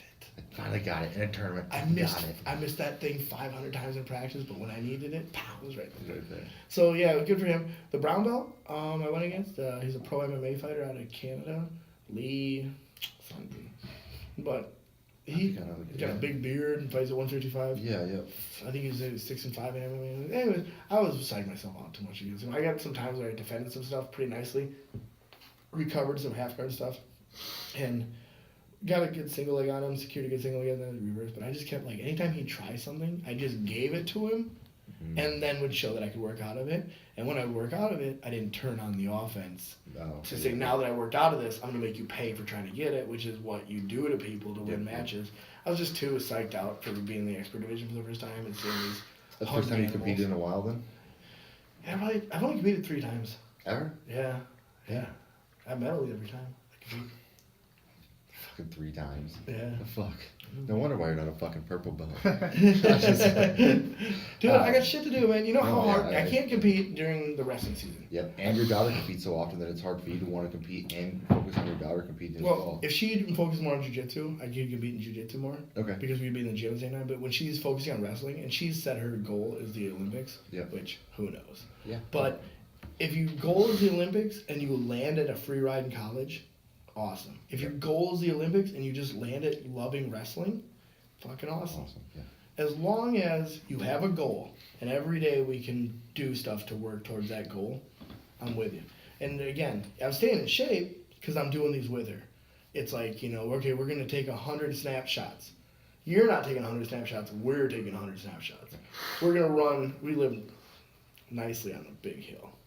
And it's like 300 yards of just a nice steady incline, and you're not running 10 laps. We're running 10 laps. So it was like, it comes back to that thing of I'm not going to have you do anything I wouldn't do myself. Exactly. That's what I was getting at earlier. Yep. It's if you the shit leader is the guy who prescribes and doesn't administer. And I've always tried to tell that for everybody, and that's why a lot of times when I teach shit, I'll teach the darts, I'll teach the defense to the darts, I'll teach shit that I do on a regular basis that I know is going to work for me, and I'm not going to go out there and show you a fucking berimbolo if I don't know a fucking berimbolo is not going to work for me in my life. Yeah. You know what I mean? I'm just going to show you the shit that I know. Because you can't, if it worked for you, then you know how to teach it. If it doesn't work for you, you obviously don't know it that well. Exactly. But just to get down to the parenting issue, okay? I mean, you see this. Hey, don't do this, you won't get this, you won't get this. But fine, okay, but next time don't do it here, have it this time, whatever. Or they're just like, oh, I really wanted to go. You have a play date with so-and-so kid. I really like his parents. Man, I was really looking forward to getting drunk with that motherfucker tonight, So, but you got in trouble, so you can't go, well, okay, you last minute, you made up for it, and let's go. No real punishment stuck. Right. You got to punish yourself as a parent sometimes to get the best result out of your kid. Right. And you got to do a lot of shit you don't want to do as a parent to get the best results for you and your kid both. Or, you know what? Don't bitch about your kid being a mediocre kid because there's nothing wrong with that either. Exactly. You know what? Not everybody has to be the person that people notice. You know what I mean? The best of the best or the most popular and all that. Or the most driven or whatever. Because that can be a curse in itself too. Right. But you know what? This is the nature that we're moving with. This is the path that, if I don't fight anything, this is the path we're flowing down where we feel better. Right. Some people feel better if they run 3 miles every morning. This is just how we feel better if we're constantly game planning. And I can't compete in jiu-jitsu if we're putting this much ambition into wrestling. Yep. What I can come back to is when I come back to jiu-jitsu competitively, I can have better wrestling than anybody else and use the fundamental techniques I learned in wrestling, and my adult brain can hopefully hybrid some of them over to jiu-jitsu. Mix it together a little bit, yeah. Yeah. So, how long has your daughter been doing jiu-jitsu then? She's been doing it for quite a while then. And how old is she? She's 12 now, 12. So she's been doing jiu-jitsu on and off for 7 years. Okay, and she's competitively for 4 years. Wrestling competitively for 3 years. So, no, 4 years also. 4 years, okay. Yeah. And she's 2 times. It's supposed to be 5 years jiu-jitsu competitively and 4 years of competitive wrestling. Okay. Because she got smoked in a jiu-jitsu tournament by this kid who's a wrestler. Just straight, his fucking shorts said cage fighter. And then the U of M logo on the other side. I'm like, is this kid a fucking 10-year-old or 8-year-old U of M prospect? What the fuck, Blast doubles or fucking Americana, classic wrestler shit. Yeah. And I go, you got beat by a wrestler and you didn't have to have an amazing game off your back. Because she was crying. She was a competitive kid even then. Yeah, She yeah. goes, what did I do wrong? What did I do? Work so hard. I go, yeah, you do, but you got beat by a kid by a wrestler. And I go, his one day of hard work is equivalent to your month of hard work, honestly. Yep. And I go, he just said, this is what I'm going to do, and he did it. Because he did it faster. Maybe if he would have gone longer, it could have worked out in your favor. Right. If you just knew more something. It's tough to talk to an 8-year-old about that. Yeah, yeah. And she's, well, I'm joining wrestling. And I go, okay.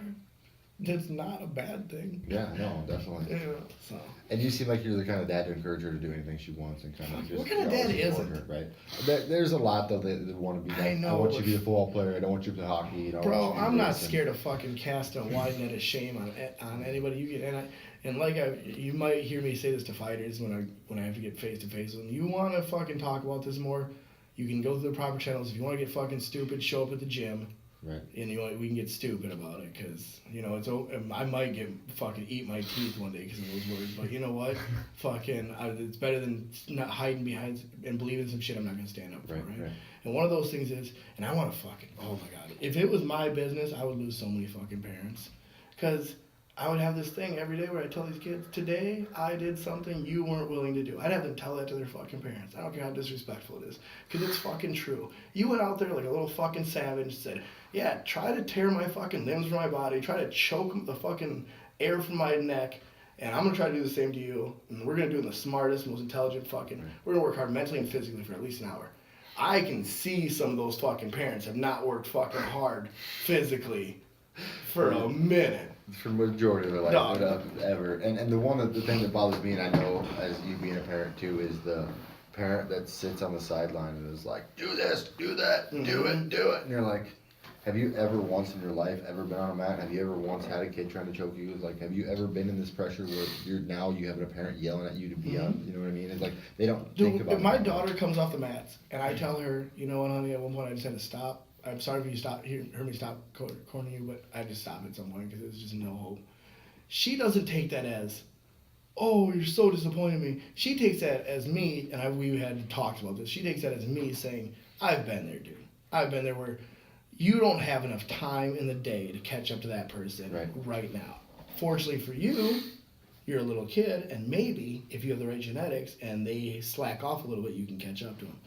But I know the feeling that there's just some days where somebody's got your fucking number. Yep. And you know what? Why keep, try your hardest, try to do things you know, but you already know those things. I'm not telling you anything you don't know at that point. I'm here to help you get that little angle, that little edge, And you guys have all heard people cornering you. A good corner isn't constantly in your ear, So it's things like that. But that fucking hot dog rolled neck piece of shit that's fucking yelling at his kid and running out of breath doing it, that fucking guy, he don't understand that there's a point. There's a fucking hard wall sometimes, and you got to go back and do another 3 months of learning, another 3 years learning. And and a lot of them, they want the satisfaction and they're living through their childhood. I didn't do it good enough, so my kid's going to. Or I'm going to push this kid because he's going to do things I didn't do. And they don't think a lot of people damn that parent, but I've never heard anybody say that they are that parent. Right. And what they sell themselves on is that they sell themselves saying that they're really helping their kid live up to their potential. When you hear a fucking guy talk about their son, do they ever, in their little, 5 and under, they always talk about their fucking genetic potential, their physical potential. Oh man, the doctors say he's in the 98th percentile. Fucking, oh man, all he does is eat raw meat all day. I think I've met a kid that wasn't in the 99th percentile. Yeah, right? And they ain't fucking saying to these kids like, oh yeah, my kid can already fucking read, dude. Like you're gonna lie, fucking tell me some shit like that. Like, I went downstairs, he was fucking reading a book, dog. So, I didn't even teach him how to fucking read yet, bro. He fucking programmed my computer and I can't get onto it no more. He's fucking painting the fucking walls. Yeah. He's a fucking artist, man. It's always there, talking about like how he's gonna be this big fucking NFL lineman or whatever, and you're like, man. And it always seems like, did you play football in high school? Well, yeah. Did you want to be in the NFL? Yeah. Okay, so you're fucking living vicariously through yourself. Dude, yeah, and it's just so sad because you've never done anything that hard. Yep. Or when you did, you were young enough where you've forgotten how fucking hard it was. You were the kid that gave up because you didn't have it in you to push yourself. So now you're like, oh, I regret not pushing myself, so I'm not going to let my kid have that regret. Yeah. But really, you're just pushing your fucking kid to hate whatever it is you want to do. Mm-hmm. Dude, there's not a fucking state champion out there that doesn't understand the amount of sacrifice that they solely, individually had to make. Right. And I haven't You'll probably never hear a person of that caliber pushing that onto somebody else. Right. Sean Shirk, man, he is a fucking good sports dad to look up to. Yeah. I see him at wrestling tournaments all the time with his sons. And you think that guy would be like Mr. Intense. He's an intense motherfucker to this day, you know what I mean? But that's him. That's Sean being intense for Sean. His kids, he ain't pushing nothing on them. I asked him, yeah, your kids just fucking love wrestling, want to be like their old man or whatever, you know. He goes, they like it, and they're pretty good at it, and they go to Pinnacle and stuff, you know, but it's not their true love. Mm-hmm. And I listened to him coach him after that and stuff, and he goes, yeah, pop that elbow. Yeah, but if you turn that angle, that other side's open. Set him up, snaps, you know, and he's just talking about, hey, grab that collar, grab that wrist, that's open. And the kid, win, lose, hey, you can turn it up in this next period and probably get a point off him. You know, that's it, man. Like Greg Jackson in the corner, you know, just cool and collected, man. You think that rubbed off on Shirk from being with Greg so many years and kind of was... Well, he was with Greg Nelson over at the academy. Yeah, for years. And Greg Nelson's pretty calm too, but I don't think that, I think it's just, he just knows that you're either a champion or you're not. Nobody's making you a champion. No, his dad didn't say the right thing to him at the right time or whatever, you know. Like all those things help, and having all the positives on your side can help. But you're either good. I mean, there's a genetic line too. Right, there's so many other factors. I mean, fuck, you know, you could end up making the wrong best friend in life, and it pulls you into being a fucking number one window salesman at Anderson Windows versus the best fighter of all time. Who fucking knows? Yeah, it could be the coin, you know, the full coin of what you did that day. You know? Yeah, or you're fucking heated from having a shit week at the gym, so you just had this trigger and you fucking just clock some guy and now you're in jail, you know? How many of the fucking greatest fighters of all time do you think died in prison? Probably a lot. Right? Probably, yeah. Unfortunately, and that's what we're talking about, like you were talking about earlier, like the alcohol, the fucking drugs, all that stuff. Like there's many of them, or homeless on the fucking side of the road. Nobody knows who they are, you know, and they just lose themselves. How fucking lucky are we? Oh shit. How fucking lucky are we that we get to that we didn't slide down any of those paths? Right. You know what I mean? Regardless of the differences of our lives growing up, we all of us collectively missed that one. Right. And that's so fucking lucky. Yeah, that's like I was saying before. Like I'm pretty sure if I wouldn't have found MMA, it would be prison or army, and most likely I wouldn't have went to the army. Yeah, and even the army was kind of like once my contract was up, like I'm fucking free, dude. I can do what I want. But you kind of felt like you put your time in though, and you earned that freedom. Yeah, that's what I set up when I was young. I'm like, get this fucking. This is the shit that lets people know that you're ready to move on to bigger and better things. You're in your, you know, not saying if you're past your 20s it's too late. But it definitely was a fucking advantage to have it happen young. But when you're in your 20s and you can say, I got property that I'm paid, and I never miss the payments, and I got a fucking career that you could just do this, and it's respectable. It's a respectable life. You know, when they close the book on you, it's gonna be like, not bad. You know, did something cool. You got those two things going, then you get a family, and you checked all the fucking boxes, right? This is also why I only have one kid. You tried all the things that you're supposed to do. Now you said, anybody who wants to cast judgment, they can. I didn't need a family to do that. I didn't need the property to do that. I could have done that securely on my own, but at least I felt like I'll always probably sit back and wonder what it would have been like to have the normal house family life. Right. And that's the itch I got to scratch first. And once I got that crossed off, then I said, let's see what else we can do with life. You know what I mean? I'm not under contract on it. I don't owe anyone anything. We got one kid. It's pretty fucking easy. I can dip out, and I also give my wife the same freedoms. You got any aspirations? You got any just things you want to chase down? You got to go chase nightly dreams for? Go for it. And then the other thing is, I'm like, if I'm not gonna die, why would I say no to an opportunity? Right. You know what I mean? And that's what we were talking about earlier. Is we do so much shit just because it's about the experience. Mm-hmm. And I always say this is the only thing that you leave behind you is your legacy. And if people say like, oh, he sat on the couch all day and watched TV, fucking smoked pot, whatever he did, you know, or he was out there trying different shit. He was doing podcasts, he was doing comedy, he was doing different things in life, living and showing experiences and being out there. I think people are going to look at that guy who was out there like living his life, and the guy who's like, fucking couch potato for 30 fucking years, was down 50 pounds over fucking weight and do anything with himself. Your kids see all this shit too. Yeah. Your kids see all this stuff, and whether or not it sparks anything into them, I will die peacefully knowing that there's another archive that my kid will probably have no idea about until I'm gone. Right. And then I can say, there's this whole other shit I've been doing that I didn't want to turn you on to. Right. And then you can go listen to that and be like, whoa, oh my God, you know, or maybe I'm old or she's old or whatever. Yeah, you know, yeah. and like, I think you're ready to check this shit out. But you know, there's all these surprises around the corners. You're not just like, oh, because you were just a regular fucking dude like everybody else. You fucking went to work and came home, and went to work and came home. Like, Plus, those I people don't are so want to be like angry. that. Dude, yeah. I'm fucking angry, man. Every day I go to fucking work, man, I'm not at the gym. I fucking hate that shit. Yeah, man. but you're not the same kind of angry dude. You're Yeah, not like, I know what you mean. Like a bitter old fucking. you're not all tapped into fucking Facebook. Like, you haven't picked a political side and you're just like daily, like, I'm gonna change some motherfucker's mind today, god damn it. Oh my god, dude. I have so many fucking people on Facebook that are like that, dude. Yeah. Fucking social media. It's just like, come on. Like, grow Fucking, up. I don't got time to fucking think about combing my hair. I'm fucking, you know, that shit's gay. Taking baths, ugh. You know, like, fuck. Yeah, I shit. mean. So, we will talk about our first encounters, I guess. We're just gonna jump Oh into some shit, I'm so nervous about this. No, you're good. So, Jay, do you want to start or do you want me to start? You can start. All right, so my big question is, when did you start Hold on, let me first preface this by saying I know I make a shitty first impression. Do you?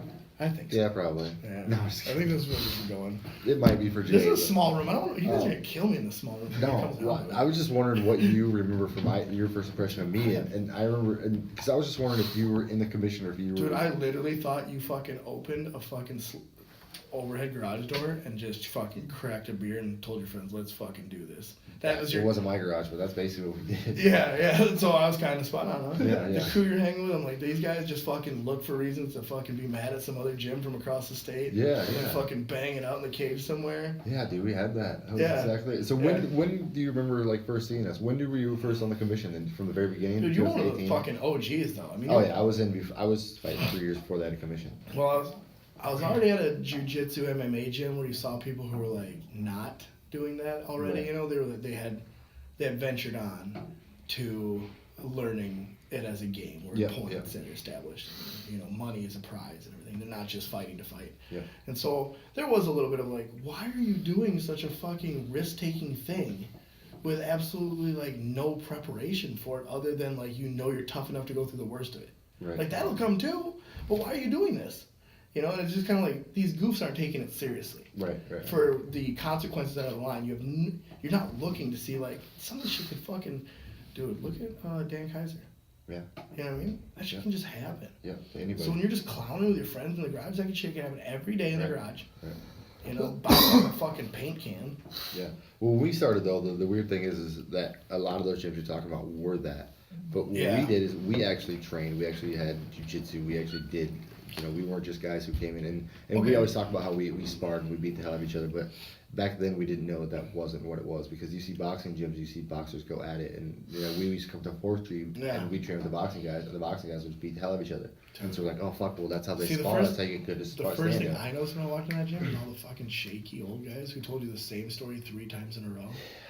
Yeah, we had. And I was yeah, like, we had- whatever those guys are doing made those guys, and I'm fucking having Well, nothing see, to do with this bullshit. When I got put in there, they were just like, here, this guy fought on HBO. Good. Yeah. Get in the ring and spar with him. I was Yeah, like, man. oh shit. That's okay. just like comedy, right? Like this guy was on Comedy Central, or this guy did 5 minutes on Conan. You know, Yeah. like he's a fucking god here. Yeah, and You we're like, know, right? oh, okay. Do cool. exactly what he says. Yeah, and then Yeah. that's what we did. We're like, okay, yeah, okay. Yeah. And he's like, you spar hard. You got to spar at least 3 hard times every practice. I was like, okay, What we'll do the at least 3 fucking. So basically, we did a fight every day. How many people? What was the retention rate? Did people quit after their first day? We had a lot of people that came, but big thing is the people that came in and then quit were the people that were like, I'm fucking tough. I'm gonna fucking come in here and beat up all these guys at the gym. Yeah, and then, yeah.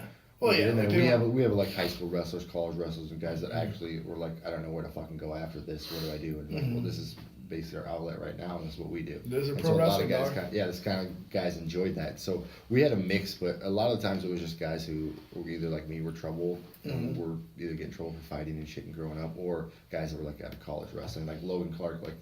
He's a perfect example. Yeah, Never yeah, wrestled, yeah. but didn't really have a place to go after wrestling. So he's like, well, let's try fighting. Ended up being pretty fucking good at it. Yeah, You know, yeah. and so we did have some, you know, shitty fucking training, but we No. were ahead of the game for that time. Yeah. And the reason why we fell off is still we just didn't evolve with the game. Yeah, and that- also that's what having the happens. fucking money to fork over for jujitsu training Yeah, now, yeah. and especially back then, like that number, it hasn't really gone up since then, but that number seemed a bit outrageous. At the Yeah. time. I couldn't start training until I got a real job because I was like, I think at the time it was only like $80 or $90 a month, but it still was like 90. A fucking gym charges, the YMCA charges you $10 a Right, month, right. bro. Like, You know, the Mayo Clinic's gym charges you fucking $15. The rack charges you $40. $90 and to fucking hang out in this dirtball facility? Yeah, because back then, you know, even if it was a gym, it wasn't a fucking, you know, like we had 4th Street, and back then when we, like, they rented the back of it, it was like a boxing gym at the first. They just threw some fucking mats in the back with that open space, and that's where we trained for a while there. Dude, I was gonna I was gonna try boxing when I was in the army, because there was like this week where they had all these games and everything that you could try boxing. I was like, I'm gonna try boxing, you know? And I was like, man, 135 pounds. I had like my 2-mile run time was like 12 minutes. I'm just fucking animal, right? Fast arms and everything. Sorry. Okay. And you know, I was like, I'm gonna try boxing. And this fucking cat pulled me aside. He's like, this next thing, he's like, you're not gonna box. I'm like, why? And he told me all these fucking horror stories and made it sound like these guys were like superheroes. Like, they would be like, by the time I threw a jab, they'd have 15 punches fucking circling my head, and then their fucking bigger cousin would come in and knock me out, all before I could retract my fucking arm. And this dude filled my head with so much bullshit. I was like, oh, I'm never gonna try that shit. And then when I finally was watching enough boxing from being a jiu-jitsu gym, I was like, are you fucking kidding me? Like, yeah, the good guys are good, but the bad guys are really fucking bad. There's white belts in boxing too, dog. They're like heavyweights, man. Like heavyweights in MMA. Like, yeah, they're either really fucking good or they are fucking shit. Right. Or they flinch, you know? And then, like, yeah, so I'm my like... My favorite's the guys that look away. Dude, I did that once. Don't hit me. I looked at the clock once. Oh, dude, Jesus. Do you remember Andy Bungham? No. Dude, he used to train on 4th Street, and he was a fucking wild man, dude. This guy was like one of those cats who's like good looking, so he always had like a hot girlfriend, but she was always like the hottest version of crazy. Yeah. You know what I mean? And he was kind of like the male version. My wife saw him one time. She's like, who's that guy? I'm like, oh, you're attracted to his fucking crazy nonsense, you know? Like, she doesn't like crazy dudes, which there's that threshold where like, dude, there's that aura about him, yeah. Dude, they better fucking be tracking your ass. But anyways, he hit hard. He was knocking out heavyweights, you know, like in sparring and stuff like that. And he was just fucking with me, and he started giving me some heat. And I was like, man, okay, I'm surviving the fucking round, you know, this is like a fucking tiger with you. And I'm like, and then I heard do-do-do-do, and I looked at the clock, I was like, finally. And it was that 30-second warning. Oh. And right as I looked, I was like, 20, not... Just cracked it. I woke up with my fucking mouth almost on my dick, just... And everybody just laughing their asses off. I was like, what is so funny? And I couldn't hardly talk, and they're like, dude, you just got knocked out. I'm like, why is that funny? Right, yeah. Yeah, and like you said, man, like back in the day, it was Wild West, and people didn't know that CTE, we didn't know concussions, we didn't know any of that shit. And I remember... Or they don't give a fuck. I don't know if you remember Jamie Clare. I always tell stories about this guy, but he was the one who used to run the battle at the barns here in town. Oh, and, yeah, he was the promoter guy, and yeah, see, that was way back in the Wild West. Yeah, no commission. No, and literally my first fight, I always tell a story, is I walked in and I was like, all right, I'm Ryan Stock, I'm here to fight. Like, I was fucking 15 years old. Like, here's my mom, she's gonna sign the paperwork. So she signed the fucking, like, permission stuff. I'm going to the fucking, like, out. You were 15, dude? Yeah, I was 15 years old when I first fight. And your fucking mom was like, you know, it's not a bad idea. Yeah, the fact that I've never seen you training for fighting. Well, she knew, like... How many times did you watch fucking Hard to Kill by Steven Seagal? And then, never seen that. Like, have you been watching Bloodsport, dog? Are you ready for this? Yeah, like, we were ready. No, I grew up fighting. I got so many fights. I get it, but you know, like, your mom's gotta be like, dude, these are grown-ups, first of all. This isn't, like... Well, I was fucking 13, 14-year-olds beating up 25, 26-year-old guys, so I was already ahead of the game. Let's turn the podcast on you, dog. What's up with your life, man? Where'd you grow up? You grew up in Rochester? I was born and raised, I was born in Oregon. I grew up in Lake City. I moved dude, Lake City's not that bad. It's actually a very beautiful town. No, but where I grew up in Oregon was pretty rough. How old were you when you moved over here, then? I was 11. Dude, so you showed Lake City with all this fucking anger? Oh, yeah. Where in Oregon? McMinnville, Oregon. I was born in Newburgh. Nobody's heard of this. You know who Paige Van Zandt is? Yeah. I was born in the same exact hospital as Paige Van Zandt.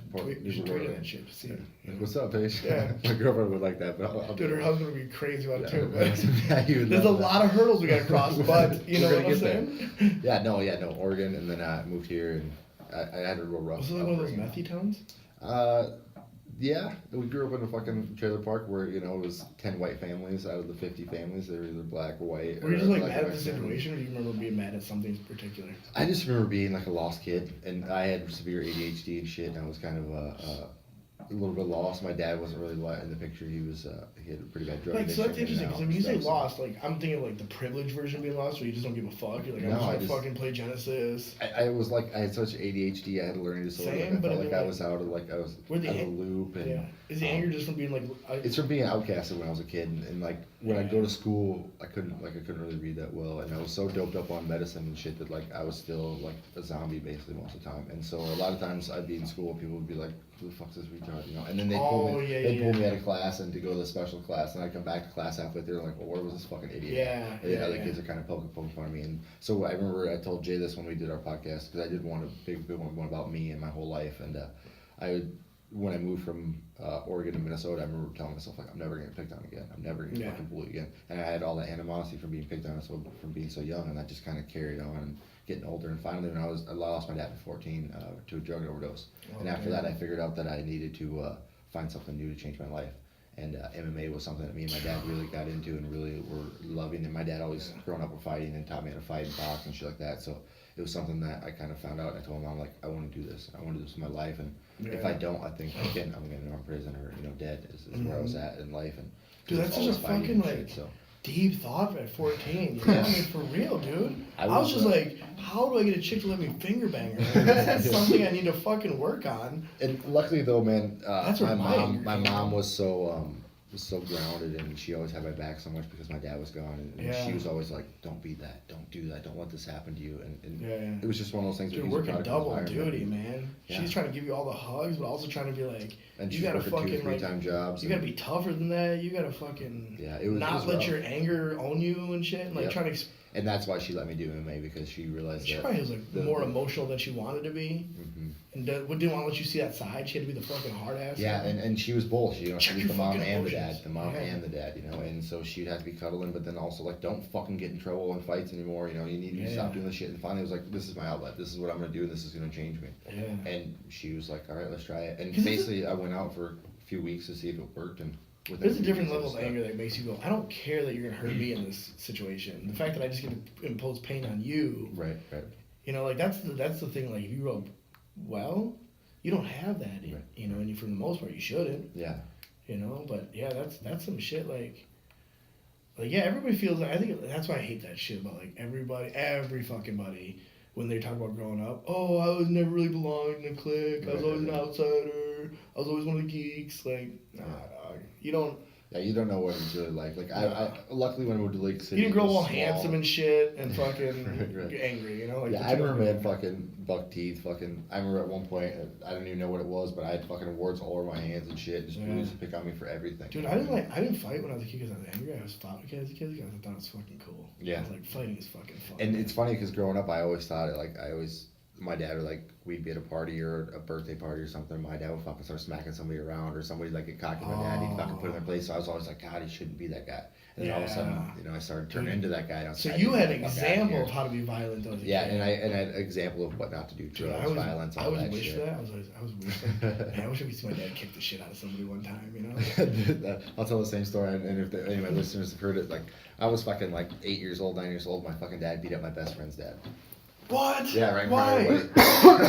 Well, it was a big old deal. So it better fucking be a big ass deal to beat up your fucking best friend's dad. My buddy's older brother was 15, 16 at the time. We were 8 or 9, and he ended up stealing some CDs from some kids across the street at the trailer park, and everybody's trying to figure out what it was. So he ended up giving me some CDs that had names crossed out on them. Yeah. Took them to my uncle, who ended up being a thief and fucking known for kind of just being kind of an idiot. Yeah. And I was like, look at these awesome CDs I got, and he's like, first of all, these CDs suck, and second of all, why did you black the name, or why did you write on them? And I was like, I didn't, Brad did that, he gave them to me. And he's like, okay, obviously he stole these fucking CDs, and then so it became a big ordeal of, we had to go back and take the stolen CDs to Brad, and then Brad blamed it on me, and then it became a big ordeal where the dads kind of started getting into it. So, once he starts blaming it, you blame my kid for some bullshit you did, now I see what fucking, okay. And so, one day my dad... That's different, though, my dad drove by, the guy fucking flipped him off, my dad went by, I was like, actually rolled a joint, went back to smoking with him, and was like, hey, what's up? And the guy was like, fuck you, we don't like your kind or on my property, you have blood your kids. Dude, I almost beat the shit out of some kid's dad last year in Cinco de Mayo. Yeah? I was at Cinco de Mayo, and this kid came up talking, he's like, and, alright, this isn't racist. This is just how my fucking brain worked in that immediate. There's a fucking mariachi band. There's people everywhere, you know, and like I'm in uniform or whatever. And this kid comes up and he's doing that shy like 4 or 5-year-old thing. Yeah. And I was like, "What's your name, bud?" And he goes, "Wookie." And I was like, "All right." I think that motherfucker said Wookie. That can't be right. Well, I don't know, man. Maybe that's what they call him because like Chewy's a Mexican name, Right. and maybe his nickname's like Wookie, like a play on that. Yeah. I'm just gonna fucking roll with this shit and hope I'm right? Because we all get in awkward moments, but Right. Yeah. when you're not worried about getting beat up, it makes it a lot easier to just fucking Exactly. let's see what happens if we power through this fucking weird moment right here, right? So I go, Wookie? Your name's Wookie? And his dad like kind of like pushed him back and goes, his name's Ricky. Ricky, got it? And I was like, oh, I get how that. Yeah, okay. Well, you know, he's Yeah, cool as yeah. shit. Yeah, okay, Ricky, cool, man. I was like, so you gonna be a fireman when you grow up? Are you gonna be a fireman when you grow up? He goes, no. His dad wouldn't let him answer. He's like, no, maybe he'll be a police officer, do something fucking respectful with his life. Oh, And I was God. like, man, you came all the way over here just to take a shot. Yeah, like that was your goal. And I thought he was just like being like, you know, busting chops with the firemen, because like, you know, it's not cool, but I get why people would do it. Right. And I'm so fucking easygoing, like, and I'm like, I don't even like understand that people might be angry because I'm so not angry. So I'm like, all right, well that was weird. And then he starts walking away, and he gets like, I mean, maybe like 10 yards away, and he starts going, fucking Wookie, dumb motherfucker. He goes, I ought to fucking put my fist in his fucking mouth and teach him how to fucking talk right. And I go, yeah, not a good idea. And also just for future reference, I can hear you pretty well. Like I can hear that. And he goes, I don't give a shit. He turns around, he's like, you can hear me? I was like, yep. And then I realized it was fucking on. And he goes, you can hear me? And I remind you, I'm at work. Yeah, you got a fucking full Yeah, suit. and I'm sitting down this whole time. Oh, you're just sitting down. Okay. I'm just chill as fuck this whole time. And I was like, and he just starts barking. He starts walking back. I'm like, oh shit, it's fucking on. So I started getting up out of my chair. I'm like, all right, fucking little Wookie's gonna see some fucking, a lot of fucking mat time in action right here. This kid's gonna get a lesson in why you should join BJJ. Let's Right. go, bud. So, this wasn't my first fight at work either. And so then this fucking newly made captain, this kid's between us, he goes, no. He goes, you go back, you just back up. And I'm like, all right. Because I'm still like not mad at this Right, point. right. I'm just like, this is going to be ridiculous. Like, I'm gonna choke him quick. It's gonna be over. Yeah, this guy's not going to see this fucking duck under, or just a trip, you know, like, fuck you, you're drunk anyways. You're Yeah. trying to start a fight with a fucking fireman in front of your kid, bro. Yeah, it's fucking ridiculous. And I was like, and he's like, you're fucking lucky. I was like, no, I'm not. I'm like, you know you're fucking lucky, dude. That's why you had to mumble away. I'm like, just stop doing it. And I kept telling him, like, stop being a tough guy. Stop, dude, stop. And he wouldn't listen. He's just so fucking drunk and angry. I'm like, poor little Wookie. You got this fucking shit-ass ideal of what you're supposed to be like when you're a grown man, you know, just fucking popping off drunken firemen because they heard wrong. Yeah, just being a prick to be a prick too. You know, like maybe his dad has those insecurities about the kid, but he's a fucking little kid who can't say his R's. It's like half the little kids can't say their R's. What, are you mad that he shits his pants sometimes too? You know, like fucking your kids missteps don't reflect on you at all. They're fucking humans. Yep. You know? And you just gotta you gotta encourage them, you know, to keep going better and get better and Yes. not be like, oh fucking look at this guy, he's a fucking asshole. Yeah, Now yeah. your kid's gonna be like, oh yeah, firemen are assholes. Yeah. And It's you like now you got a bad impression for your 6-year-old kid for the rest of his life. He's gonna hate you, like police officer, whatever it is, you know. or he's gonna hate you for being a fucking hot fucking tamale. Maybe, or he's that like, wasn't gonna because be he's the same Mexican. That was guy. just fucking what we're saying. Not tamales. Okay. But yeah, you know, so yeah, and then like there's a. Oh man, one time at work I got fucking a sucker elbow. This kid was 17, but he was like, you know, I'm not big, so he's bigger than me. And we were like, you can't go, you got assaulted and you're a child, and he was in a gang fight. He was like, his buddy's like, yeah, fucking let's just go. And he's like kind of threw him a signal. I was like, wait, something's about to happen. And just a spidey sense kicked in, and then all of a sudden a fucking elbow, boom. And he runs, like shoulder hits me on the way back, and my arm just grabs him. You gotta clear them wrists, dog. Yeah, don't You kill the know? wrist, you're in trouble. Head, hands, waist. That's how you fucking complete a takedown. Head, hands, hips. Yeah. So I fucking grab him like this, and I spin him right into me. Gable grip, fucking see ya, 5 points all day. And he fucking, he lands on his shoulder, and then he goes into turtle, and I fucking throw my hooks in, and I'm stretching him out, and he's like, and I see all these feet around me, I'm like, fuck. And he goes, and he's like, and he goes, don't kill me. I'm like, I'm not gonna fucking kill you, dummy. And I have him in a seatbelt. I'm like, I was like, what's wrong with you? Why would you hit me?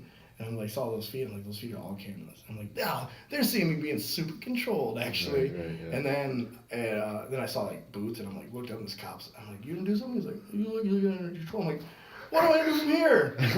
Well, yeah, what do we do from here? Talk some sense to him, like rehab him down here with fucking back I'll take the cuffs, please. Can I get the cuffs, mace, something? And the day's pay and whatever, Fuck, dude. It's ridiculous. And I'm like, you need to train. You don't need to train. You need to chill the fuck out, Yeah, I think every cop should train.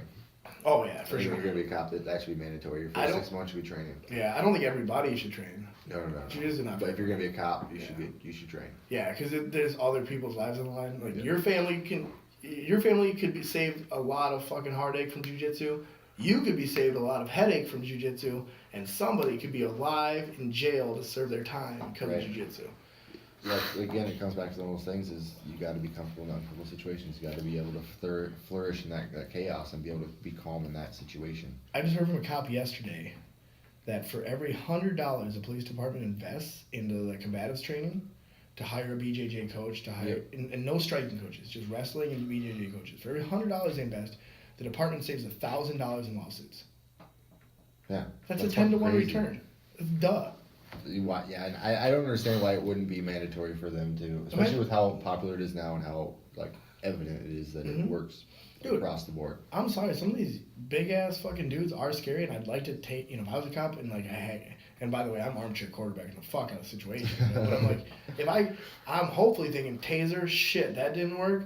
Avoid until just try to avoid him until backup shows up. And if we can't, you're fucking lights out, son. I'm looking for any collar chokes, any fucking chokes, Hopefully any trips, any knee kicks, something. And if I have you distracted, hopefully a cop would jump on your fucking back, something, take you down. Dude, those fucking videos where you see a cop get the edge, like a huge fucking edge, and the best he can come up with is like a sloppy fucking kick to the back of the head. You're like, you're no different than that fucking guy you're arresting. Yeah, if it was him and his boys, that's exactly what they do to you. The same exact thing, yeah. But now you're just like, I'm a cop, stop resisting. What is a kick to the head gonna do? It just makes people move. Unless you knock them out fucking cold, which you might have killed them, you're only gonna make them more angry. And you might kill them too if you don't knock them out. Have you ever been hit in a fight where you're like, ooh, that's making me not fight back? Like, I'm done. Never. No, that's a lights out or nothing, right? Yeah, I don't understand that. And the big thing that I see too is you see a lot of the big guys get tased, and then the guys hit him with taser and works, so he pull the baton and starts hitting him in his leg with it. Yeah. Do you think you hit him in the leg is gonna be any better? Obviously now you're attacking him, so he's gonna be like, now I'm gonna fight. Now I gotta fight or flight. Yeah. And most guys that are already pissed off are gonna fight. Dude, think if you got a baton and your jiu-jitsu knowledge just as a blue belt. Yeah. How fucking. There's a guy I follow on Facebook he's a jiu-jitsu cop, that's what his name is. And dude, he shows about use of batons, how to get fucking leverage, how to use the Kimura grips, all that shit. And it's without killing a motherfucker. Yeah, that's his number one thing is I can use anything I have on my belt besides my gun. And I've been in fights, and I've been in hostile fucking work situations, and you know what?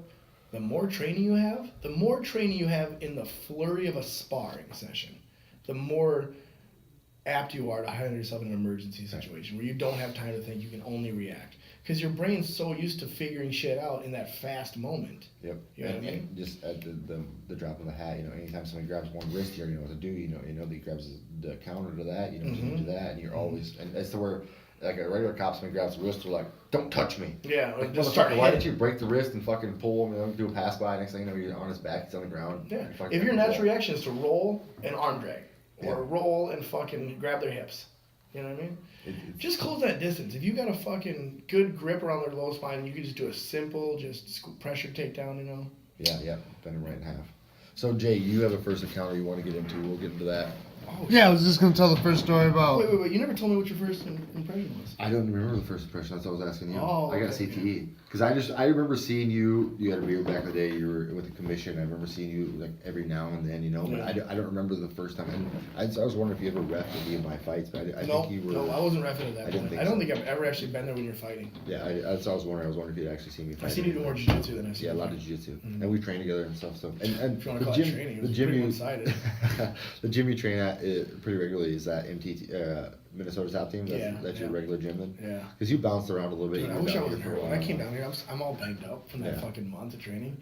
I was like, man, if I can stay in shape just to go down there on Friday, I might be able to get a better look this time. Hopefully. You know, you always want to answer that one, you know? Yeah. Even when it's just in the gym. That's why, a lot of times, that's why I like to give to people, because next thing I know, they're not going to let me get that fucking Darce again. They're going to watch that shit. They're going to come after and me. you have to learn how to do it better, right? Yeah, you still might get it. If you still get it when they know, that's another level. That's where it really, and a lot of times, then that's the one go-to move I go to, and I got a lot of tricks off of that. I can't believe you just cast that shit out to the fucking public. I don't give a fuck, dude. Defend that shit. If you could defend it, man, I got other tricks. Listen, you sound like an old fucking Gracie from the 60s. Like, you come to my gym with your kung fu and fuck. They didn't have southern accents, but, you know, they're pretty far south. I've always wanted dojo storm, man. I've always wanted to be that guy. Or have somebody come to our gym and try to dojo storm us. My kid wanted to do that to a taekwondo school. She goes, So wouldn't that be funny if you just walked in there and picked a fight? I was like, no, don't fucking, you little wild ass, don't pick and fight. Like, it's funny to talk about, but it would be funny to really do. But dude, I always in hope her someone comes to the defense, like, this kid looked like the fucking poster child for millennial protection, walking around a fucking grocery store parking lot with a fucking bow staff. What the fuck? You know what I mean? Like, alright, if you're gonna consider yourself a badass, like, I'm not gonna judge you if you're a badass or not. If you think you're a badass and you've trained for it, fucking go nuts. But if you can't see your toes, if you can't fucking touch your knees, dog, you ain't a badass, you know? Yeah. You might have used to been. You might have one time. You might need the right amount of bullying. If you're fucking 10 and this is your situation, trust me, as a man who wore those husky jeans, you might need the right amount of bullying to fucking push that out of you. Could be the right motivation for you.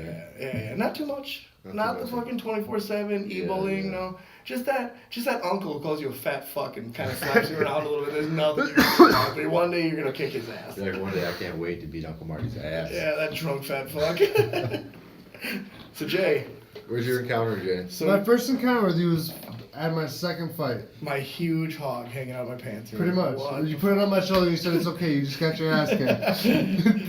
that was it. That's what we were talking about earlier. Yeah. Right? It was at the Hyatt. Yeah, that was early on in your fight career, though. It was the second fight. You were... Third fight. Who were you training with at the time? I wasn't training with anybody back then. Yeah, you fucking... I'm like... I'd show up without corners, without anybody. Yeah, wrapping your own hands and shit. Yep.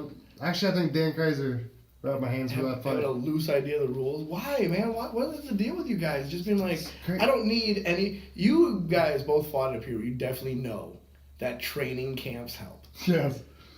But what was your motivation of being like, I'm not going to do it? Well, back then I just wanted to fight. I grew up in the country. Go to fucking Torgy's on a non-fight night. You can find plenty, dude. Yeah. But I was only 18, 19 then. I just had my first fight at 17. And you were that young back then? Yeah, I was 19 when I fought. You've never looked young. No. Dude. Yeah, it was before all your scar tissue and everything, too. All the cauliflower. You're kind of getting a Dustin Poirier look going on for you. Good. They're kind of beating you into a little more handsome version of yourself. We're trying to just edge it out a little bit. You're getting all this fancy tech equipment, and you're looking like a businessman. I'm trying to be the face of fucking something, man. Dude, I'm sick of fucking working a job I hate every day, man. I've never seen you in a boring fight, though. No. And you always make me work in my fights. That's one thing I wanted to mention. Oh, yeah? Yeah. Good. I like it. You should fucking work. It ain't free. Yeah. If you ain't working, what the fuck are we there for? Dude, I will say, I'm not going to say which fight, but there was a fight very early on. No, that was the question. What's your favorite fight? Oh, I don't have I can't come up with a favorite fight. My worst fight right now is very early on, I stopped a fight because I saw the guy just getting blasted from mount, and I was like, just stop. And I'm like, oh, God, these guys are fighters. I need to let this shit go a little bit. I'm not their mom. Right. If they get a little hurt, you're in a fight. If they get a lot of hurt, So you felt like you stopped that fight too early, or what? Oh, way too early. Okay. Yeah. I was so scared. Did the guy at the bottom get pissed off at you? Oh, so he just mean mugged me. That was one of the first guys I was like, if you want to roll, I'm not gonna fight you. But if that you was that where that kind of came from. Yeah, I kind of thought about it for a long time at that point, but I was like, man, fuck this shit. If we roll and he fucking submits me 5 times in 5 minutes, good. He got out of his system. I took my lumps. And I need to get better at jiu-jitsu. Right. But, you know, I mean, like, he rolls like an asshole and tries to hurt me and shit and, like, claw at me or whatever. You know, there's lines, but if you want a fucking clean, tough roll with me and you don't like my thing and you're not a heavyweight or a light heavyweight or a middleweight or a big welterweight. What the fuck you walk around at? Just kidding. Right now I'm at 174. Okay, yeah, you look a little slim. I'm shrinking, dog. Yeah, getting down there. Get ready for competing. Are you going to compete anytime soon? I just competed last Saturday. Yeah, but I mean, anytime after this. I don't know, man. Because I know I was just going to mention the one here in June. I might come down to your turf and take your title from you. Yeah, come down here, man. Come down to the June tournament. Those medals do nothing for my... Just bring some of your guys. When I see there. a Bring belt- Sebastian from up there. Bring some of those guys up there. So I'll probably find Sebastian down here. He'll be down here. I think he's at 2 gyms simultaneously. Is he? I think no, like at the exact same time. Oh, at the same. Okay. Yeah, you know, like those phantom Yeah. fucking particles that they're finding. Like, how is this particle in 2 places at one time? Yeah, that's fucking That's it. Sebastian. Yeah, dude, that kid is fucking. He's picking it up, man. I love that kid. I Yeah. love training with that The kid. only limitation of that kid is gonna be his athleticism, and nobody knows where that's at. But there's no question of heart or dedication to the knowledge of the sport or whatever. And you know, he's still got his young guy. You guys were both that age when you started fighting, and you guys sound like you're pretty dialed in still though for like being that young. Yeah. You know, so he's still got his things, but Yeah. for being the first hardest fucking goal was having ambition as a kid. Yeah, and he started real young too, wasn't he? Like 11, 10, 11, something when he man. started. Like he had no fucking desire to get good at jiu-jitsu for a while, Yeah. for a minute. He was just, his parents dropped him off, hoping he picks him up so he wouldn't get bullied. And then fucking, he was, you know, just like, he was such a space cadet. Like, we're going over 10-finger choke or whatever, you know, clock choke, whatever. And he's, if we did a flying triangle from backbone, like, fuck, I don't know, not right now. Yeah, we have those kids too. Yeah. You know, it's just kids being kids. You know, Yeah. So. And it's cool though for you probably. I'm sure to see him growing up into a man and to be actually liking jiu-jitsu and kind of finding the goals. I feel like I was there when he turned a corner to manhood. Yeah. It was at grappling games at Takeaway. He trained so hard to get ready for this tournament. He's finally gonna take jiu-jitsu seriously. He's gonna be a fucking fighter, you know. He's gonna get just toe wet in the combat sports community.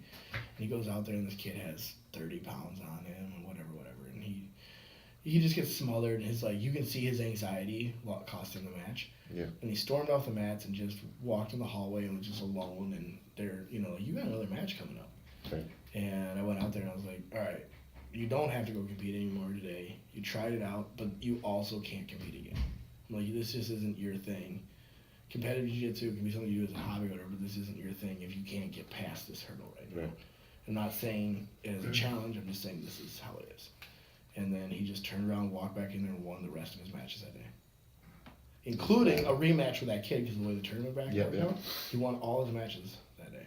That's what's up. And it was like, when you decide your back's against the wall, he showed when his back's against the wall and there's no other options, then fucking He's gonna pull it out. yeah, let's fight as hard as we can to get out of this corner. You know. And I think we all need that wake up. How old was he when that happened? Was he still pretty young? 16, probably. Because he's what? Because that's when he Gotta be really, 8. and then he came Is back he to that 18 tournament. yet? Yeah, then he came to that tournament with just this new confidence, this new swagger, you know, and he started learning some funky jiu-jitsu. He kind of started thinking about being an MMA fighter, and then he just kind of realized that he loves jiu-jitsu, pure art of jiu-jitsu more. So Yeah, he's a real good kid, man. I've always enjoyed rolling with him. And the first time I rolled with him, I actually went against him in a tournament and kind of felt bad because I got I shot a kid and tweaked my arm, and it was for the first place match, so first and second. Mhm. So I had to go against Sebastian to get second. I was pissed off, so I just went after him, came out, took him down, got him a Kimura, and I was just like, and then after that, I was like, hey man, like, I like you, I like your style, I loved all the matches you had tonight, like, let's get together and train. Then I found out he was at MTT, and I was like, fuck, okay, well, I'm going up there too. Yeah. Because I've known Jeremy forever, so I try to go up there. He doesn't ever take- once. he never takes any of that as a personal attack. Yeah, you yeah, know, his yeah. competition's hard, and Yeah. the person who can try the hardest a lot of times is the winner. Right. Whether you're 5 years old or 50 years old, if the person's trying hard, they're gonna tend to be, and they're smart. Right. They're gonna tend to be the winner. And I felt that, and again, like you said, with sandbagging, I felt like those blue belt divisions, I kind of sandbag it because Yeah. I feel like I'm a little more experienced than a lot of those guys, and I can kind of get into Yeah. that deeper water and know what to do with that. Yeah, and that's why I was upset about my expert losses this weekend. But at least it showed me. I think I'm about a year out from having a real run of that at one of those Naga belts. Yep. But if the brackets were the same, you know. But if I had to go against those same two guys, I think I could catch up in a year maybe. But going to the blue belt, I was just not motivated for it. So like nothing. These guys probably thinking, and that's not against these guys. They probably had the same thoughts I did going into it. But I went into it just like, well, if I win, so what? I'm supposed to win this one. I probably trained harder than these guys. I mean, I have probably more days off than these guys do. I probably did more two-a-days. I probably have less responsibilities, so I was able to study more, you know, whatever. Like, I'm supposed to come out on top of this one. And then when I saw the size of my opponents, because I went up weight class, I was like, well, maybe I'm not supposed to win this one. But, and that's kind of what woke me up a little bit. Like, I'm not going to let them take me down, at least. And then once that established, like, well, okay, in this case, then at least I'm going to get to side control. And then it's kind of like, well, okay, I'm gonna leave. Gonna do this. Right. It felt more like rolling in the gym with like points of you're trying to reach certain destinations, you know, Yep, like yep. work, and that's all it was. And I was like, so it didn't feel like a thrilling like. Whew. So how many matches did you have that day? I think like 5 matches. 5? Yeah. How many in your blue belt division? 3. 3. I think. And you won all 3? Yeah. All by submission? No, all by points. All by points. Dude, I'm like a snail. Yeah. I have the, if it was up to me to make jiu-jitsu exciting, like we've got airtime on NBC for one jiu-jitsu match, and we picked you, I'd be like, that's the wrong. You guys choice. fucked up. Yeah, you guys fucked up bad, because it's gonna be first to just a position, head fighting position for 3 minutes, and then somebody's getting taken down, and then it's just gonna look like the smothering of marinara over the fucking dough for just that long. Is that your game plan though? You like to grind people out, though? You like that? Like Dude, the best feeling is when you just feel their body just get less strong. Right. Yeah. There's those feel that motivation leave them. Yeah, you just feel that it's like their soul, like you're like a fucking medium, like goodbye to your spirit, and then you're just left with this fucking like carcass that you can do what you want with it. Yeah, somebody that knows a lot about that is Jay Paulson. He does that to a lot of guys in his fights. Well, yeah, in your fights, but you're going against people who just don't have that thing where they're gonna break either. I mean, Ash isn't gonna break. Yeah. You know what I mean? Like when I fought Dustin in And, that 4th round, when I kind of felt he was done. Yeah. Joel, Joel. you know. What about that? Who's that one Mexican cat that you? Juan Hernandez. Juan Hernandez ain't gonna fucking.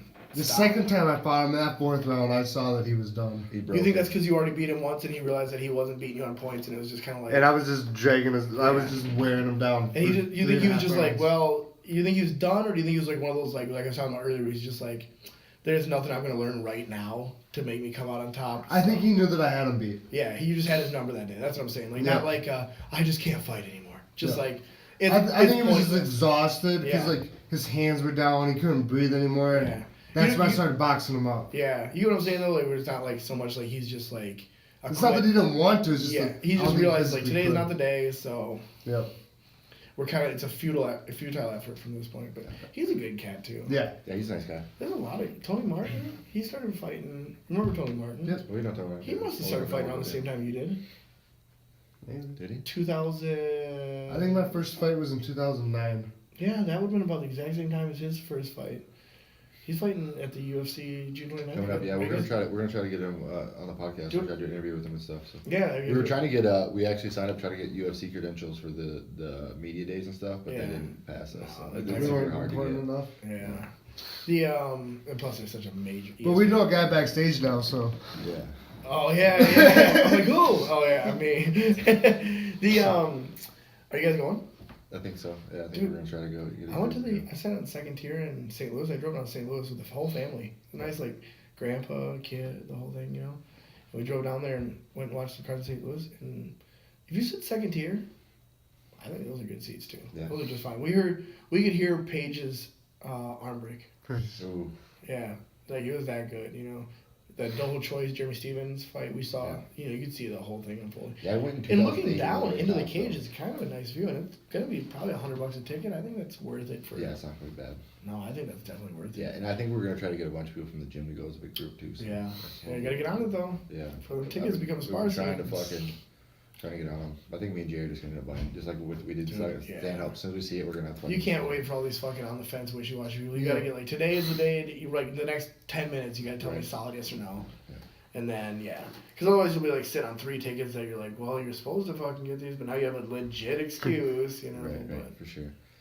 So let's just kind of get back into, what is your podcast and what is it about? Let's kind of just run that through. First of all, let's go with the short answer. Okay. Of what is it about? Nothing at all. It's not about it. Well, It's it's supposed called, to be. it's called what? BJJ before dawn or something? Yeah, or right after what lunch. is it called? Right now, it's called This is Jiu-Jitsu and We're Having Lunch. What's the name of this podcast? Wow, look at me now.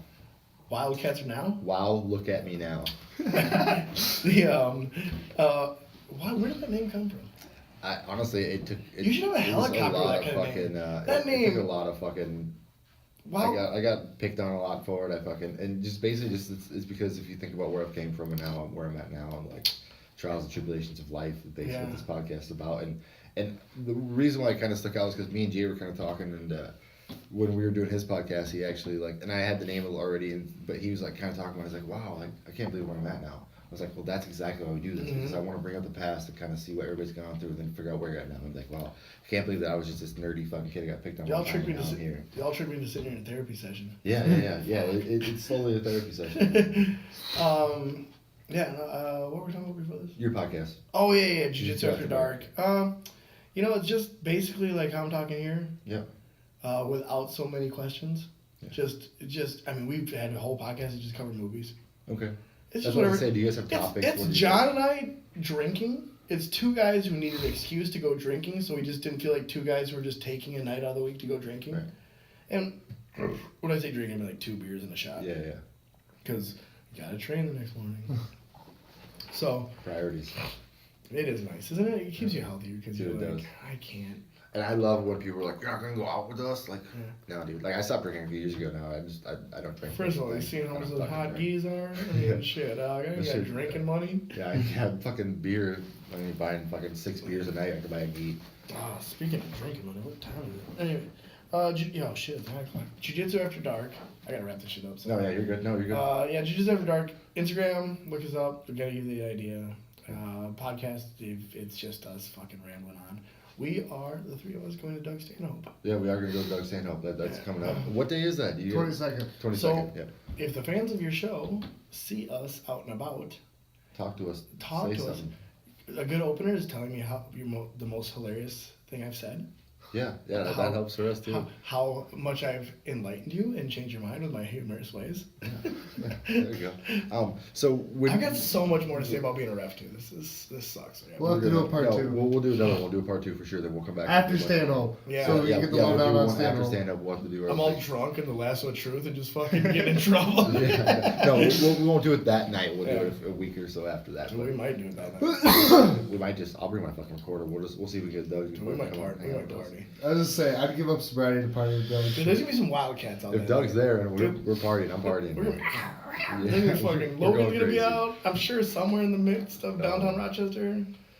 Yeah, it's gonna be wild, dude. It's gonna be right there, right over there. Yeah, it's right over there. Do one of you guys have the keys to the gym? Yeah. Dude, there might be rolls. Who knows? We got whatever. Wait, what? Just don't tell anybody. Drunken rolls? You ever done drunken rolls? A few times. Yeah. It's ugly every time, isn't it? Yeah, but Stanhope's up in the cities. No, isn't it? Oh, it is. It's at the House of Comedy. Oh, yeah, it's up by my house. Yep. Yeah. Oh, shit, it's 10 minutes from my house. We might be fucking... We're going to fucking MTT, bro. You got keys. Dude, I got mats in my basement. You got fucking... There you go. I know where I'm fucking sleeping that night. Dude, you guys can crash my place. Yeah? For sure. Dude, maybe we should just plan on crashing there then. Well, my girl lives in Newport. Well, fuck you. Your girl's in Newport, dude? Dude, you're dating a girl from Newport? Dude, she's a firefighter. Huh? She's a firefighter. In Newport? In Cottage Grove. Oh, in Cottage Grove. Well, she's on the Newport. Newport has a fire truck? Yeah. Oh, shit. 2 stations. I thought Newport entirely was 3 roads, an interstate, and that fucking waste management dump truck repair site. And the North Pole. The North Pole's in Newport? First of all, flat earther. No, it's not. Dude, you gotta get your girl out of Newport. No, the pancake place. I've never heard of this place. I've heard of a place that sells like ribs and chicken buffet though out in Newport. That's what's up. We'll talk more about this shit later. Yeah, we'll come back. I really gotta go. Yeah, no, you're good. We'll wrap this up. So just for everybody, again, Chris is going to come back and we're going to come back and do more. Thank you for taking the time, and we appreciate it. But for everybody who's watching, make sure you guys check out Justin Coball at Precision Detailing. You can find him on Facebook at Precision Detailing LLC. And is there any sponsors or anything you want to throw out? Justin Coball, dude, coincidentally, weird. You know Coball? He sponsored me for a whole different thing. I'm a male stripper, and he also like helps me book gigs and stuff too. Oh, for real? Yeah, but I only do male stripping for old men. So I was gonna say, am I old enough? But that's why. No, you're not nearly old enough. You gotta be like at least 40 more years, dude. And Justin has the end to those guys. Yeah, I don't know why he has that network down. Yeah, I've known him since high school. Okay. But yeah, and he never expressed this to me. But when I told him, like, dude, I like stripping for old men, he was like, dude, I know I'm gonna make money at that. And that's what I do on the side. Yeah. So tell myself what's up, man. I will for sure, man. That's awesome. I didn't know you guys knew each other. That's awesome. All right. Well, thank you guys again for tuning in, and this has been the Wild Like We Know podcast. Thank you guys.